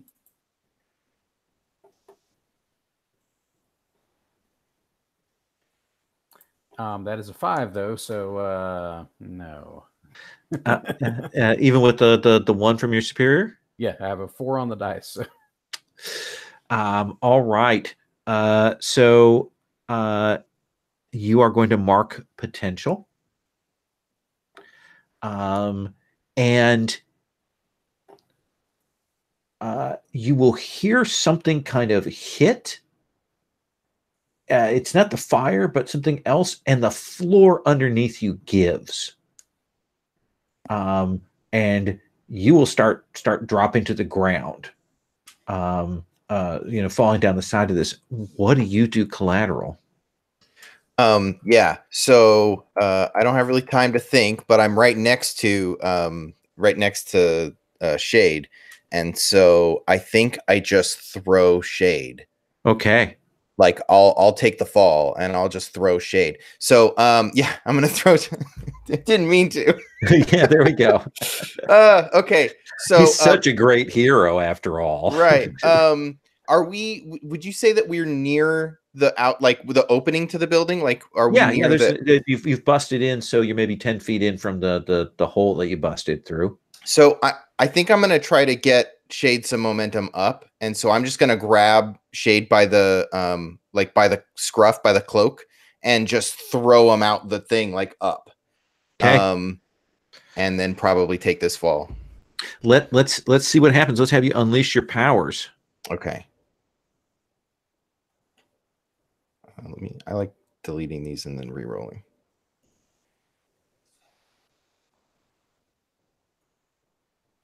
Okay. So that is 7 on the dice. And all right. What is unleash my powers? Unleash your powers is freak. Freak. I got a 1 in that. That's an 8. That's an 8. So you can mark a condition, or it's unstable or temporary. I think probably appropriate for you to mark a condition on that because you're kind of taking a little bit of damage. Sure. What do you want to mark? All right, cool. Let's see. Well, I'm falling, right? So yeah. I think I'm a little scared. Yeah, probably you get, as you're falling, you grab onto something, and there's that moment of, have you ever fallen and seen how far you can fall and your powers protect you? I don't think so. Yeah, that's a little terrifying. Because your powers react after you've been hit in some cases and build up. Yeah, I think I've never fallen off a building or anything like that. So okay, so Shade, you will get up to the top, and you can see that there are a bunch of people here. That are gathered around, and you will also see that there is a zip line to another building, and you can see this figure is getting some of the people out. He's clearly an adult. Super, he can't quite make out who it is, but they are, getting a few out. They don't seem to have any kind of extensive superpowers beyond that. But we'll come back to you in a second. Oof.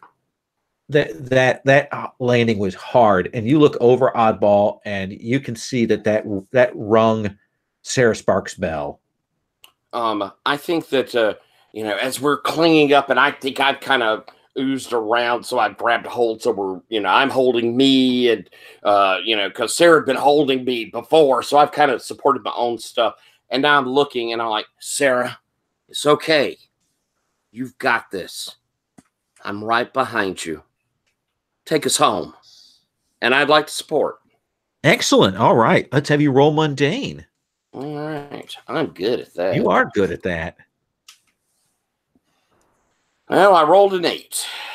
Okay. So on a hit, they hear you. They mark potential, clear condition, or shift labels if they open up. Sarah, what's your reaction to this? Yeah, I mean, I'm definitely feeling grateful, and it's right, and so yeah, you're right. We can handle this. We're in this together. All right, and then what do you do? I mean, I think we slow down a bit. That's the problem, is that we've been trying to go too fast. We're both in good shape. We'll just take the stairs. Okay. And yeah, and we don't need to lose any more time by trying to take shortcuts. Okay. So in that case, I think if you're saying kind of doing that low key, we'll cut to the two of you, going up the stairs, and we'll cut back to the others, and you'll join them in the scene in just a moment. Okay. All right. Let's start with Shade. Shade, collateral damage threw you up here. You don't see collateral damage behind you, but you do see all these people here who need rescuing, and this other super can only get a few of them out. What do you do? Shade? Okay, Shade looks over. He suddenly realizes that collateral damage isn't like right behind him, and he looks back. Like, can he see him? He's hanging on the side of the building down below. He fell. Oh, Jesus. Damage, are you okay? Yeah, hanging in there. Oh, thank you.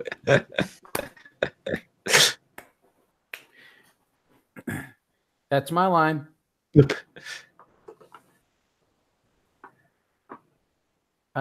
Can you pull yourself up? Do you need me to try and get you? What? How precarious does he look? He looks pretty precarious. Okay, I think what I'm going to do is because Shade thinks he needs damage up here. Okay. So I think what he's going to try and do is he's going to try and use his cloak to basically stretch as far as it can down there in order to let him go down and grab damage and see if he can bring him back up. Okay. So let's have you roll defend. That I'm good at. I know. That's me being a generous GM. I appreciate it. And that's a 13. Oh my gosh. So what do we see? How does your cloak just kick ass here? I think what happens is maybe it's his emotions kind of like spiking at this point. Maybe it's his concern for his friend, but the cloak does exactly what it needs to. It spirals into this sort of twisted line that goes right down and basically wraps around Damage's midsection, and then he basically it then goes back and wraps around like a smokestack or something on top of the building, and he pulls Damage back up with it. Damage, you hang on, and then Shade, this cloak, it moves inhumanly, and it gets you up top. And when you land, you'll see there's a bunch of people up here on the roof. There's this other superhero you can see off in the distance who is getting people out. What are you doing? So I think so he kind of stops for a second and looks at Shade, and he's like, "Wow, dude, And no Shade- time," and then like turns to run. And I think he looks for he probably looks for something that he could use as like a bridge between the two buildings. Okay. Like either what do you find? I mean, is this something where I could pull that billboard over and like create a bridge between the buildings? Is there a billboard on this building too? Yeah, sure. Yeah, that's okay. like. But you have to tell me what this one is a billboard for. Oh yeah. Okay. So this one is because this is the original sign. So it's probably not as good as like a flat billboard. It's like that sign with the scaffolding on the back. Yeah. But it's the name of the building. It's the it says like the Historia or something like really big on it. And it's like the glitzy, you know, light up sign. And so he just like runs over and he's like, "I think this will do," and tries to rip it off. Absolutely. Let's have you unleash your powers. You're going to change the environment so that these people can get out of here. Right. Some new ones here. All right, so that's 7 on the dice. What do I unleash my powers with? Freak, right? You unleash it with Freak. Okay, so that would be an 8. Okay. And I think I'm in a China shop here. When you directly is this engaging a threat? No. Or is that the name of if you were trying to like put the fire out, that'd be directly engaging threat. You're changing the environment here with the unleash. Okay.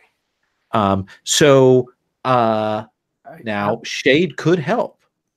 I have a move that could get you up to a 10, so we wouldn't have to make this unstable or temporary. Woo. Do you want to do that? How do you help?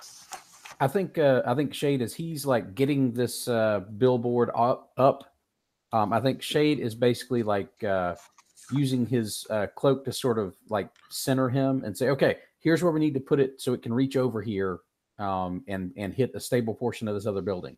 Like, because he's trying to hold this thing and it's ridiculously unbalanced. Like, he's powerful enough to hold it, but it wants to go otherwhere. There's wind up here. There's drafts. It's crazy. And so he can't keep a hold of it and really see where he's going. Okay. So I think Shade is just using the cloak's sort of flowiness to sort of like almost do some sort of semaphore type thing, like over this way, over that way, this way, this a little bit more. Okay. And you will land it and jam it up perfectly. Like it lands and it settles in. So it is a solid, wide platform. And, you know, when you gesture, people will start rushing over across. Down below, you can see, you know, police have arrived, firefighters are arriving. They're starting to get the sprinklers set up. This other hero is getting the last of sort of the stragglers on his side, but most of the people are running over to where you're at. Oddball, you and Sarah will kind of come up through the stair door. You can see that a good chunk of these people have been moved off by your compatriots. And there's a few stragglers at this other hero who you don't even know who he is getting off the roof. Essentially got a zip line and he's sending them over on that. So we don't even know him? Who? You'd have, yeah, I mean, right now with the fire and the darkness, you don't know who he is. But most of them being moved off, and we have a few stragglers there. I'll look over to Sarah. Sarah, just take my hand and leap out. I promise you. Just trust me. I'll get them down.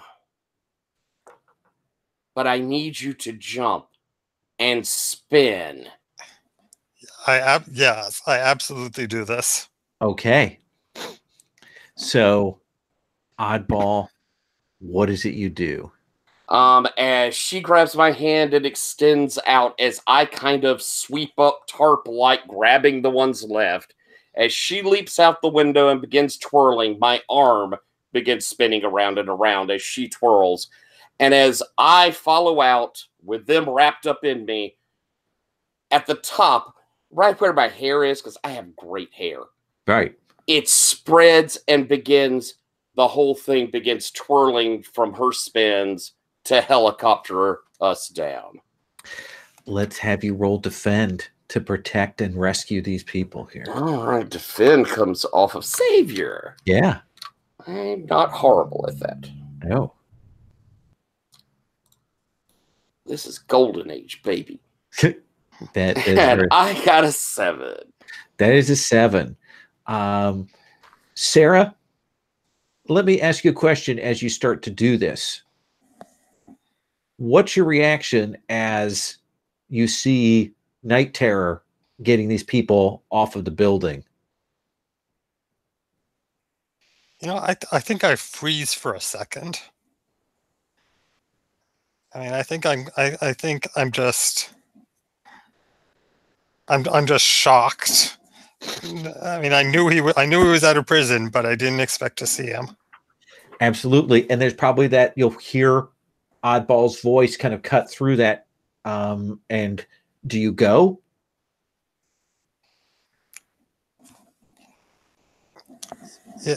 Yeah.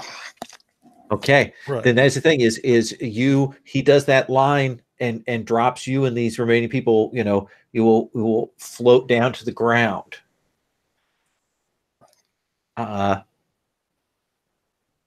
Shade, collateral. You've got the last of these people across, and suddenly there is this figure behind you. And you will look and see this dark cloaked figure has kind of a skull face mask on, and he looks at you two and he says, "You two did a good job here. What are your names?" Okay, that mask is awesome. Your voice needs some work. Smart ass. That's cute. No, that's not my name. That's not you. That's what I'm going to call you, though. No, Oh, it totally he should can't be. call me that. It totally should be your name. It's awesome. No, What about It can be. what about you? I'm the Shade. I'm the guy whose look you stole. Well, I was away for a while. We'll just call it even. And then he leaps off the building. collateral damage. Shit. And he does that thing where he leaps and does the Batman, glider wing, and then he flies off. I could totally probably do that, but I'm not gonna. That guy was super cool. The skull thing is really awesome. Like, I don't know if I'd follow that guy like when he told me to like jump off a building or anything, but I mean, I would be really scared of him if he was trying to beat me up or something. Yeah. Well, I mean, I wouldn't worry about it. That cloak is super cool. Like I've never even seen anything like that. It was like here and then it was there and then whoo, and I was like flying through the air. What's the thing that happens that tells you, "Oh, we better get off this building"? I think a section of that roof starts to fall in. Yeah. And we see like the fire sort of Okay. It's like right next to us though. Yeah. Whoosh. And I think maybe as we get back across, I say, hey, we probably shouldn't leave that thing attached to that building because if that roof caves in, this thing's going to fall to the street. Oh, yeah, sure. And then he just like goes to throw it back over into the other building. No, don't throw it. Just like lay it down over here on this roof. And he's like holding it. And it's like, come on, just lay it down. Okay, but all right. Where do you want it? Just lay it down easily, carefully. It's probably going to need some serious restoration after this. Well, admittedly, they were probably going to have to get a new one for that building anyway. I mean, that's true. It's definitely not going to be what it was. Right. And as you two make your way down, I want to cut to Oddball. there was this thing you saw Sarah freeze, and you actually kind of had to push her to go and do this. And even as you're flying down, she looks a little like upset. As I landed sort of kind of back into me, I'm like, who was that? Sarah? Who was that guy? That's He's not a even my jerk. voice, sorry. A jerk. He looked like he was helping him. Well, he's not a complete jerk, but I know some of those. You okay? oh yeah. And I look over to the people we've rescued, and I'm guessing they're Oh yeah. Yeah. And I'll look back to Sarah and say, we did a good job. Yes. Yeah. That you was led us that was a great move you pulled there. Old dog. You two will see across that there's a TV crew, and you can see that, you know, of course they're filming this, but you also see that Councilman Briggs is there, and you can hear even from here, you know, kind of over the speakers, and probably being live broadcast on like some of these television sets that are nearby. He is talking about the dangers of superheroes in the city, and this kind of collateral damage that occurs is, you know, dangerous. And these are teen heroes, and as you know, I've called for an investigation. You know, I spoke with the Collier family. The Colliers allege that this Sarah Sparks, who knows this teenager hero, that she's involved with their son's disappearance, and she's claimed that they were a superhero, but there's no evidence to that effect. It's these kinds of things that we need to be worried about when things can happen in people's homes. And here in downtown Gauntlet City, we've got trouble here. When a fight can occur, they can battle, and even their successes are losses for everyone else. And I think I lock gaze up there, and he may even be looking down to look at me as I look over at Sarah and say, don't listen to him. He doesn't know what he's talking about. He's all fucked up. He is, though, Sarah, trying to shift your labels. Oh, well. I think he is shifting your danger up and your savior down. I mean, I am definitely going to resist that. Okay. Yeah, I mean, he is blackening Overclock's name. Overclock died a hero. Nobody has proof of that. But go ahead and roll. Let's see. So resist with, what is resist? Nothing is with nothing. So that is a 6. All right. You're shaken by having seen your father earlier. Yeah. Right?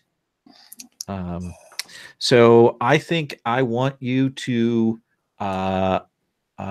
move your danger up 1, and let's have you take your savior down 1. I think what I said before is going to hold. You also get to mark potential.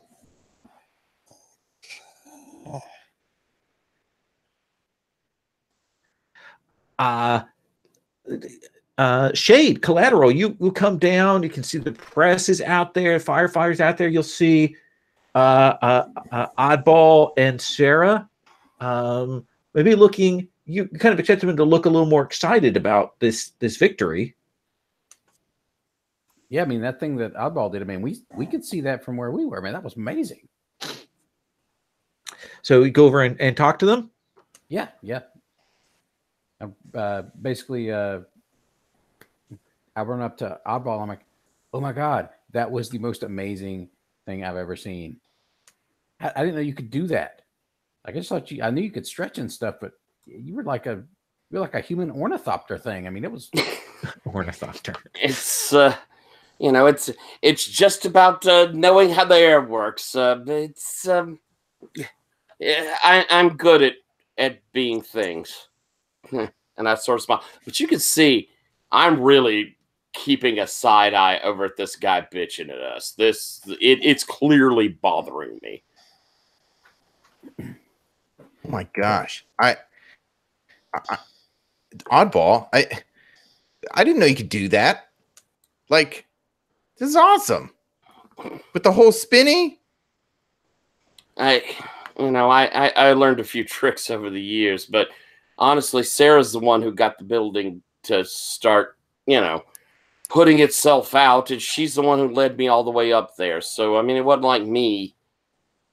She got the sprinklers working too. That's probably why the thing didn't fall down on us to start with. Shade, and I'm looking around. Shade, are these people actually taking like movie pictures of us? Yeah, some of them are. Some of them. I mean, that dude's recording stuff with his phone. This. I guess these folks over here have. This camera. Mean like the newsies are here this quick? Yes, I think some of it's just a lot of people that live around here that are just filming what's going on. Like, so everyone has a camera? Almost everybody, kind of. Should we stay here? I mean, they're like, look at us, and then they might track us back and stuff. And I'm looking around for Sarah. There are tons of people with their cameras out, and there's news photographers. You guys are in the it's only because you're behind the line of sort of the police and fire that you're not getting swarmed by these people. And I am triggering, by the way. What's this thing? Okay.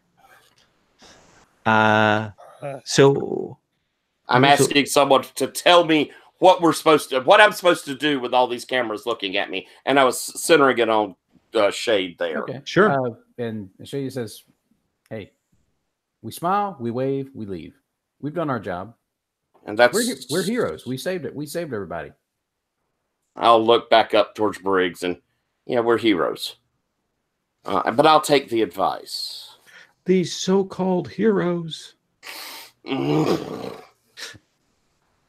All right. I'm pretty sure he's trying to do a sermon against the X-Men or something. Yeah.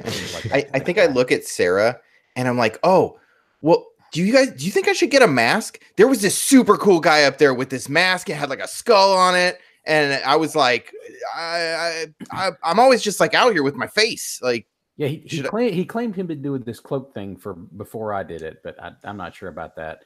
Yeah, no, your cloak is way he had cool. like a really bad, like old smoker voice, like he should get a voice box or something. Like, oh yeah, he was like, "We're gonna rattle the cages" and all that. Too much. No, right. Oh, he's been around for years. I mean, a mask. It's fine if it's a good way to protect your identity. You don't absolutely need one, but you don't want to get one like his. You don't want you want a mask that will make you want a costume that will make people trust you. You don't want a costume that makes people fear you. I mean, my power is pretty dangerous. A little fear is not a bad idea. Yeah, but still, it's. Plus, you've already got the skull. I mean, he's already doing the skull thing. You don't want to be like the number 2 skull guy. View never changes if you're number 2 in line. Yeah, see, this guy gets it. I mean, you've got a power that, I mean, it does cause a lot of collateral damage. That's how I got the name. Yeah, I mean, Briggs is right about that. So you don't want to have a scary public image. You want to have you want to reassure people that even though you're dangerous, you're not dangerous to them. Yeah, anybody looking at CD here is gonna know. I mean, just look at him. This is hero material. Look at that hair. Exactly. Yeah, I mean, exactly. I mean, you saved a lot of people. You saved a lot of people on that roof up there, and that's what you want. That's what you want people to see. You want people to see a protector, not a menace. Yeah, when you've got the scary dark cloak, you always have a smile. Can we get out of here? I've heard about enough of this guy. Yeah. So let me ask you this then. Do you have for want of a better word, a base or a gathering point, or besides a cold rooftop, do you have some place that your team meets at?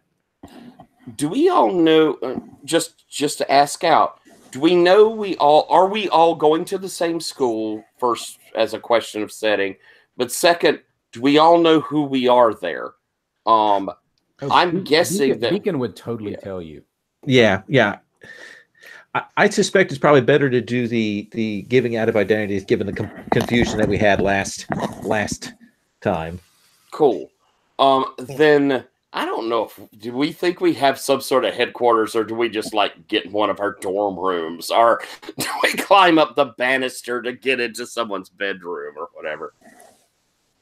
Sarah? I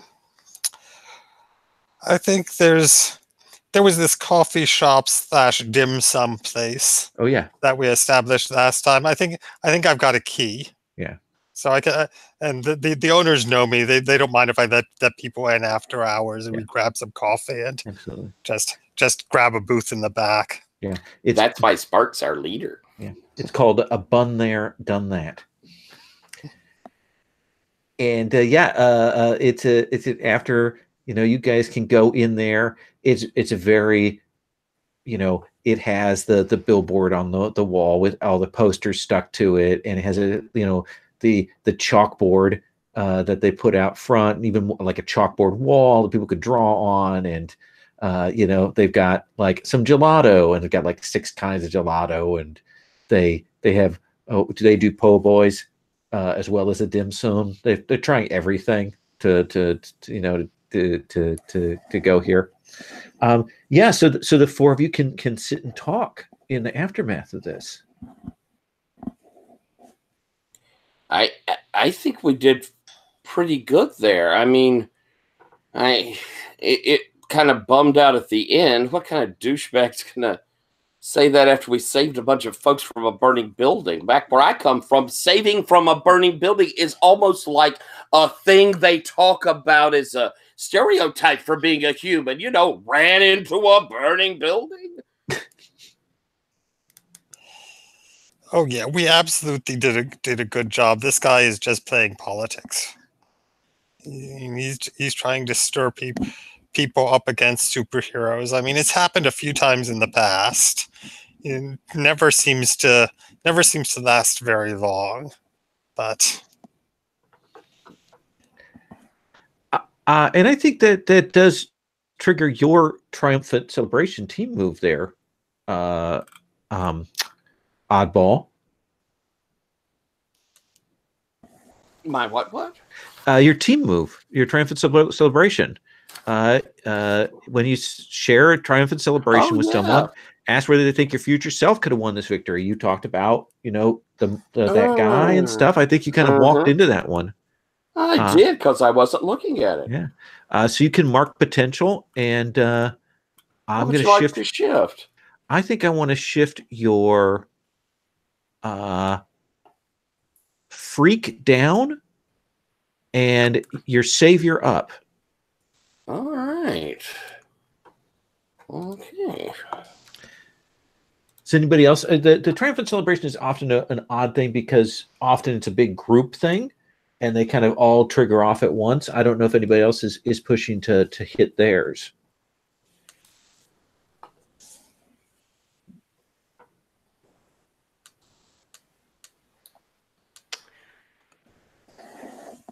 So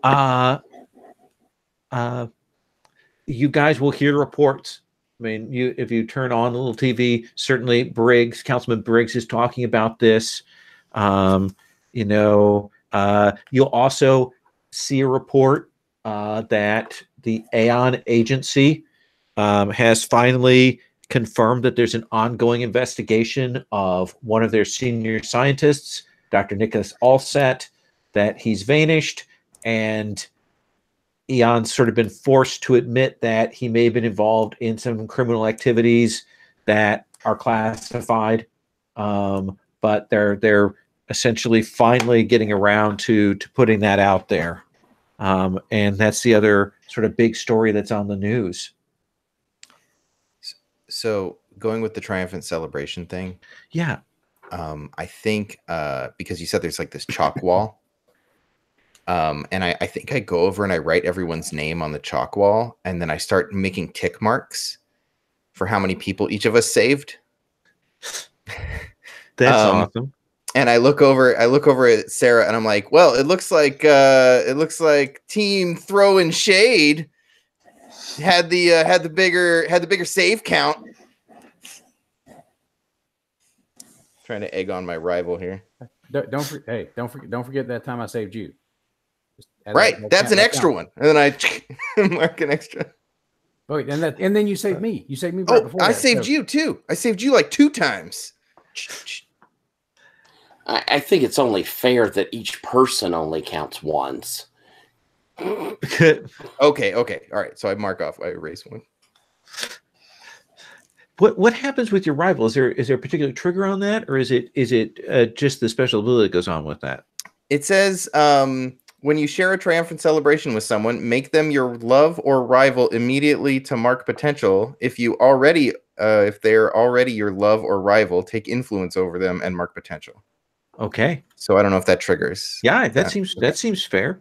Do you already have influence over Sarah? Yeah, everyone has influence over me. Okay. In that case, then collateral, you get to mark potential. And you get to shift Sarah's labels. Okay, let's see. I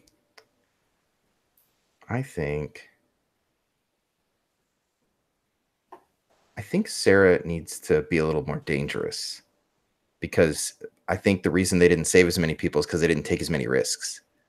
Ooh, interesting. And so I'll probably like egg that on a little bit. Like maybe if if you got to go big, right? You gotta go big. You can't take the safe route every time.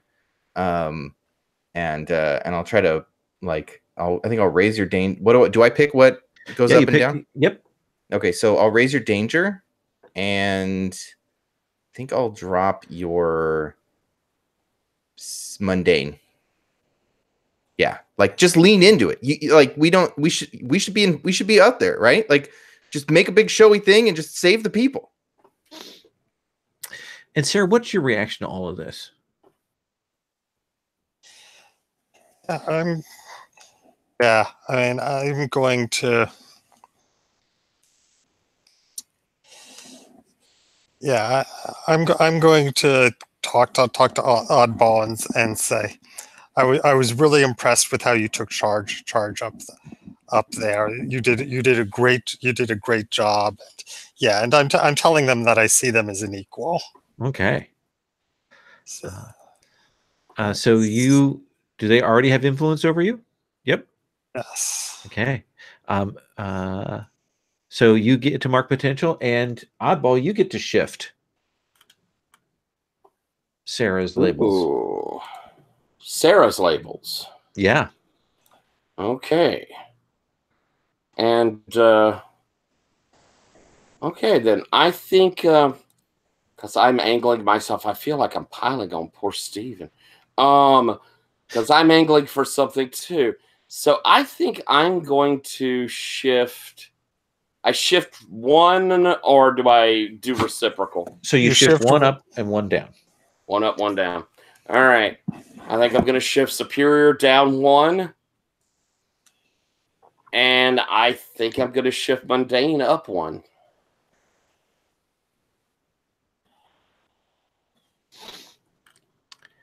Shade, anything from you? What's your reaction to all this? Well, I was looking at it, and I think Shade's a little back and forth with collateral damage, or CD as he's going to start calling him. Might have hit my triumphant celebration move, which basically says that when you share a triumphant celebration with someone, tell them how they're awesome and add a team to the pool. Okay. If you tell them how you're awesome in return, which I think we did with that little back and forth about saving each other, add another team to the pool. So I'm going to note down +2 team for next time. just so that doesn't get wasted there. Boy, we're gonna miss you. I think we are at end of session. I think we kind of did the triumphant. We want to do the end of session moves here in just a sec. And can I get one thing quickly in? Absolutely. That's why I wanted to check if there's anything else. I'd like to catch collateral damage, and do like when we're out of these danger situations, do we like call each other our real names, or is it when we're in costume, we're costume names? When we're not in costume, we're not. What do you think? I think he'd probably call me Jack. And so as we're kind of breaking up and we're heading out, I think that, Jimmy will come over and, I stay on campus. You want to walk over together? Yeah. That'd be cool. And, we walk the distance and we're, excited. We've just done awesome stuff. I got to tell you, Sarah sort of flinched in the middle there. Really? I mean, I know she had a big team and they did stuff, but there's got to be some reason they ain't still together. Yeah, I mean, that's true. I don't actually know a lot about what Sarah did before this. I mean, before I met up with you guys, I was kind of out of it for about a year. So, and I think I'll stop and kind of turn to you. Well, as long as me and you, we're together, and I'll kind of put my hand out like to shake. And I think like he misreads it and goes for the hug. And there's like a stiffening up, and then the sort of, okay, this is nice. This is nice. Yeah, and it's very platonic hug, but it's being that it's okay to hug feel. Yeah, and I think I don't think Jack can give like a half hug, like it's all or nothing. So just like this, you get this like big bear, like it just like almost lifts you up a little bit. And I imagine over your shoulder there's this kind of smile as I lean into it. Nice. Shay, do you want to do a little bit with Sarah there? Yeah, if Steven's up to it. Sure.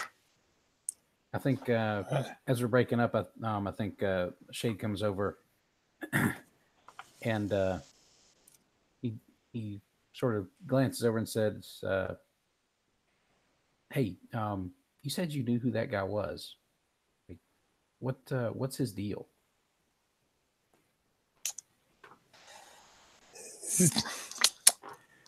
His name is Night Terror, and he's the kind of hero I want to avoid being.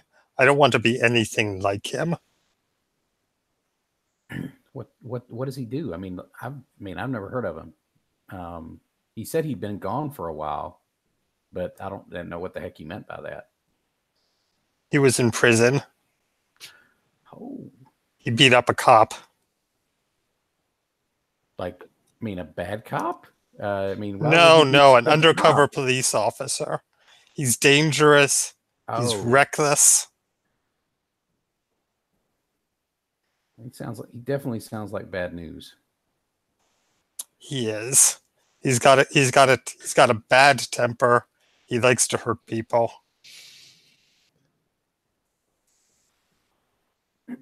Okay. That sounds like the vibe I got, I think. Hey, listen. I heard what that guy was saying about you, about your last team. Look, I've been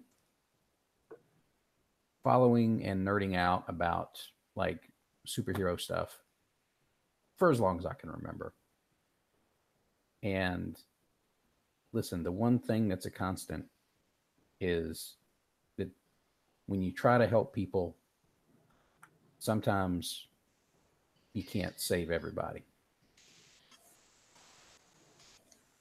nobody can save everybody.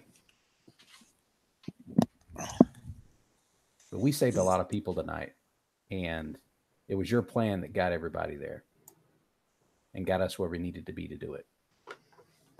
Don't listen to that guy. Number one, he's old. Number two, he's a politician. Number three, he's bald. Just screw that guy. Yeah. I'm not worried about what he said, but I don't understand how my grapple line snapped like that in the building. I've got to be more careful. Wait, how did your grapple line snap? You made that stuff out of one of those weird things that I can't spell. It shouldn't have. I can't understand. I mean, I can't understand it. There's just no way that should have happened. Are you sure it just snapped? Yeah, I mean, unless there's something really odd going on in that building. Well, I mean, that even with that rocket, I mean, that building shouldn't have gone up that fast. You don't think that was odd? It's almost like there was something there disabling technology. I mean, I think the sprinklers didn't even go off until you made them go off. That's right. I mean, it looks like it was an accident, that rocket hitting that building, but I don't think it was. I think somebody meant for this fire to happen. Well, hey, if you've still got that grapple thing, right? Your grapple gun? Oh, yes. And I'm going to look at it very carefully.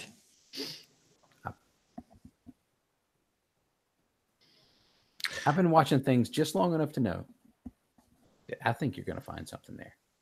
And yes. I think like him, and he does that, points, does the wink. Yeah, and I don't think it's a coincidence that Briggs was on site so fast. That political guy. Yeah. Oh God, yeah. He always seems to show up when he can do something snarky like that, right? Maybe we should do something to that guy, and then.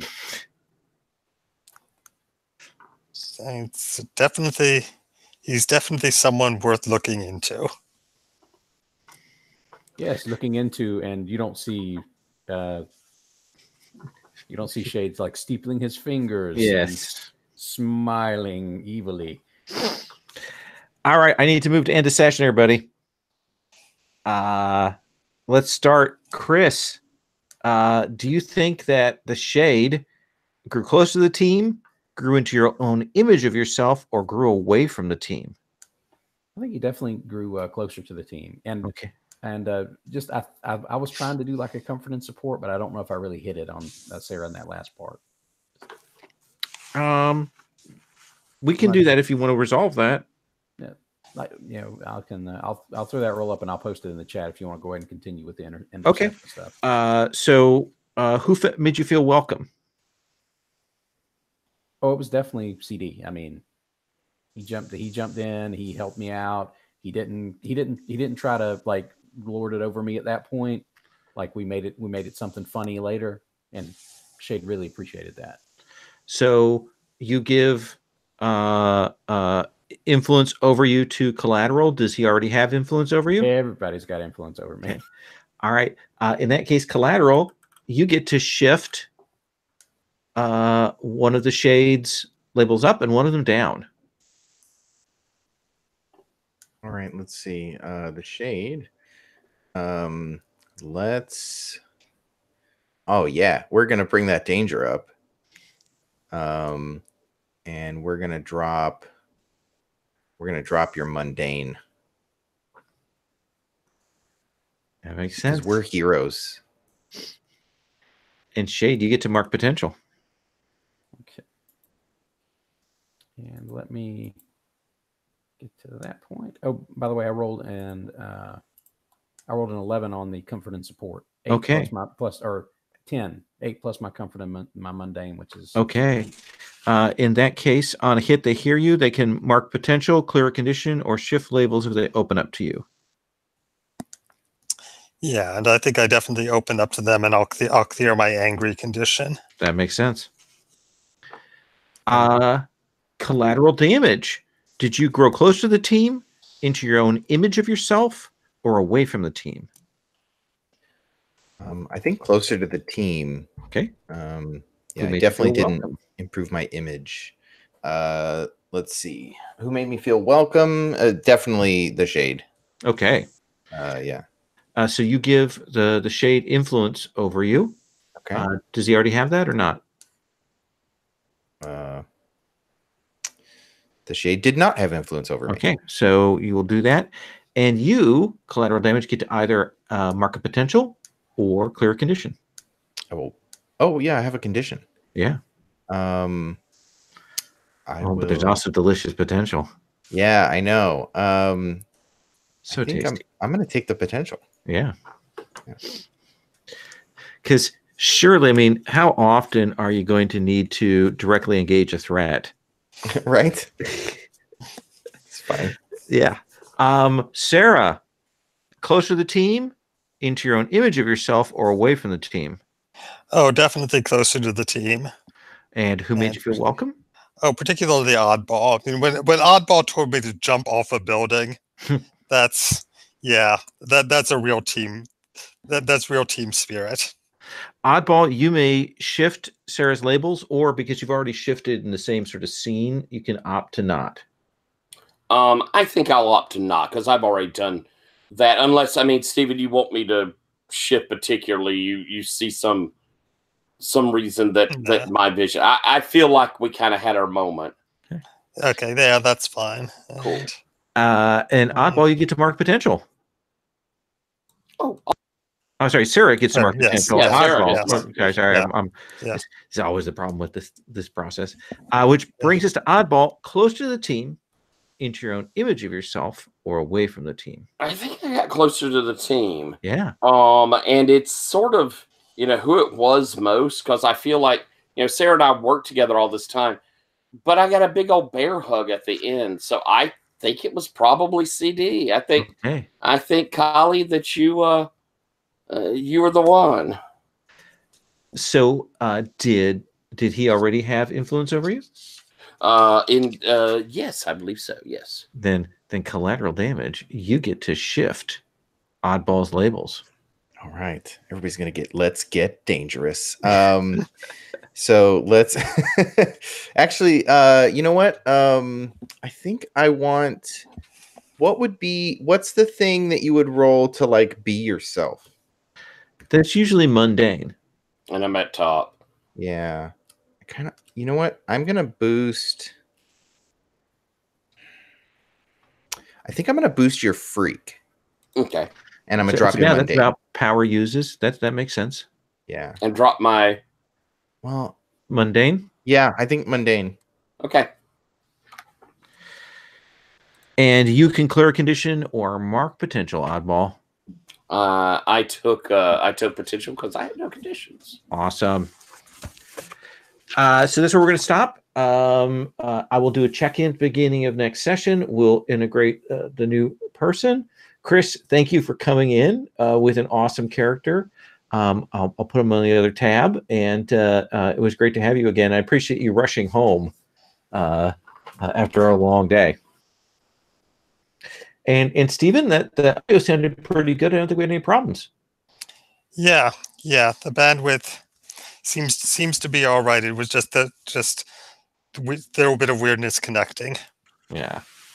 All right, so I will see everybody next week. At the beginning, I'll check in and make sure everybody's happy with the moves that they've chosen and things. And if not, if you're like, oh, I think this actually more fits in terms of what play is like and so on, we can make those changes. And I'll also check in. If anybody has any questions during the week, send me an email, and I will be glad to give you a heads up. And I will write up the session report for Rich. So I'm going to stop the broadcast.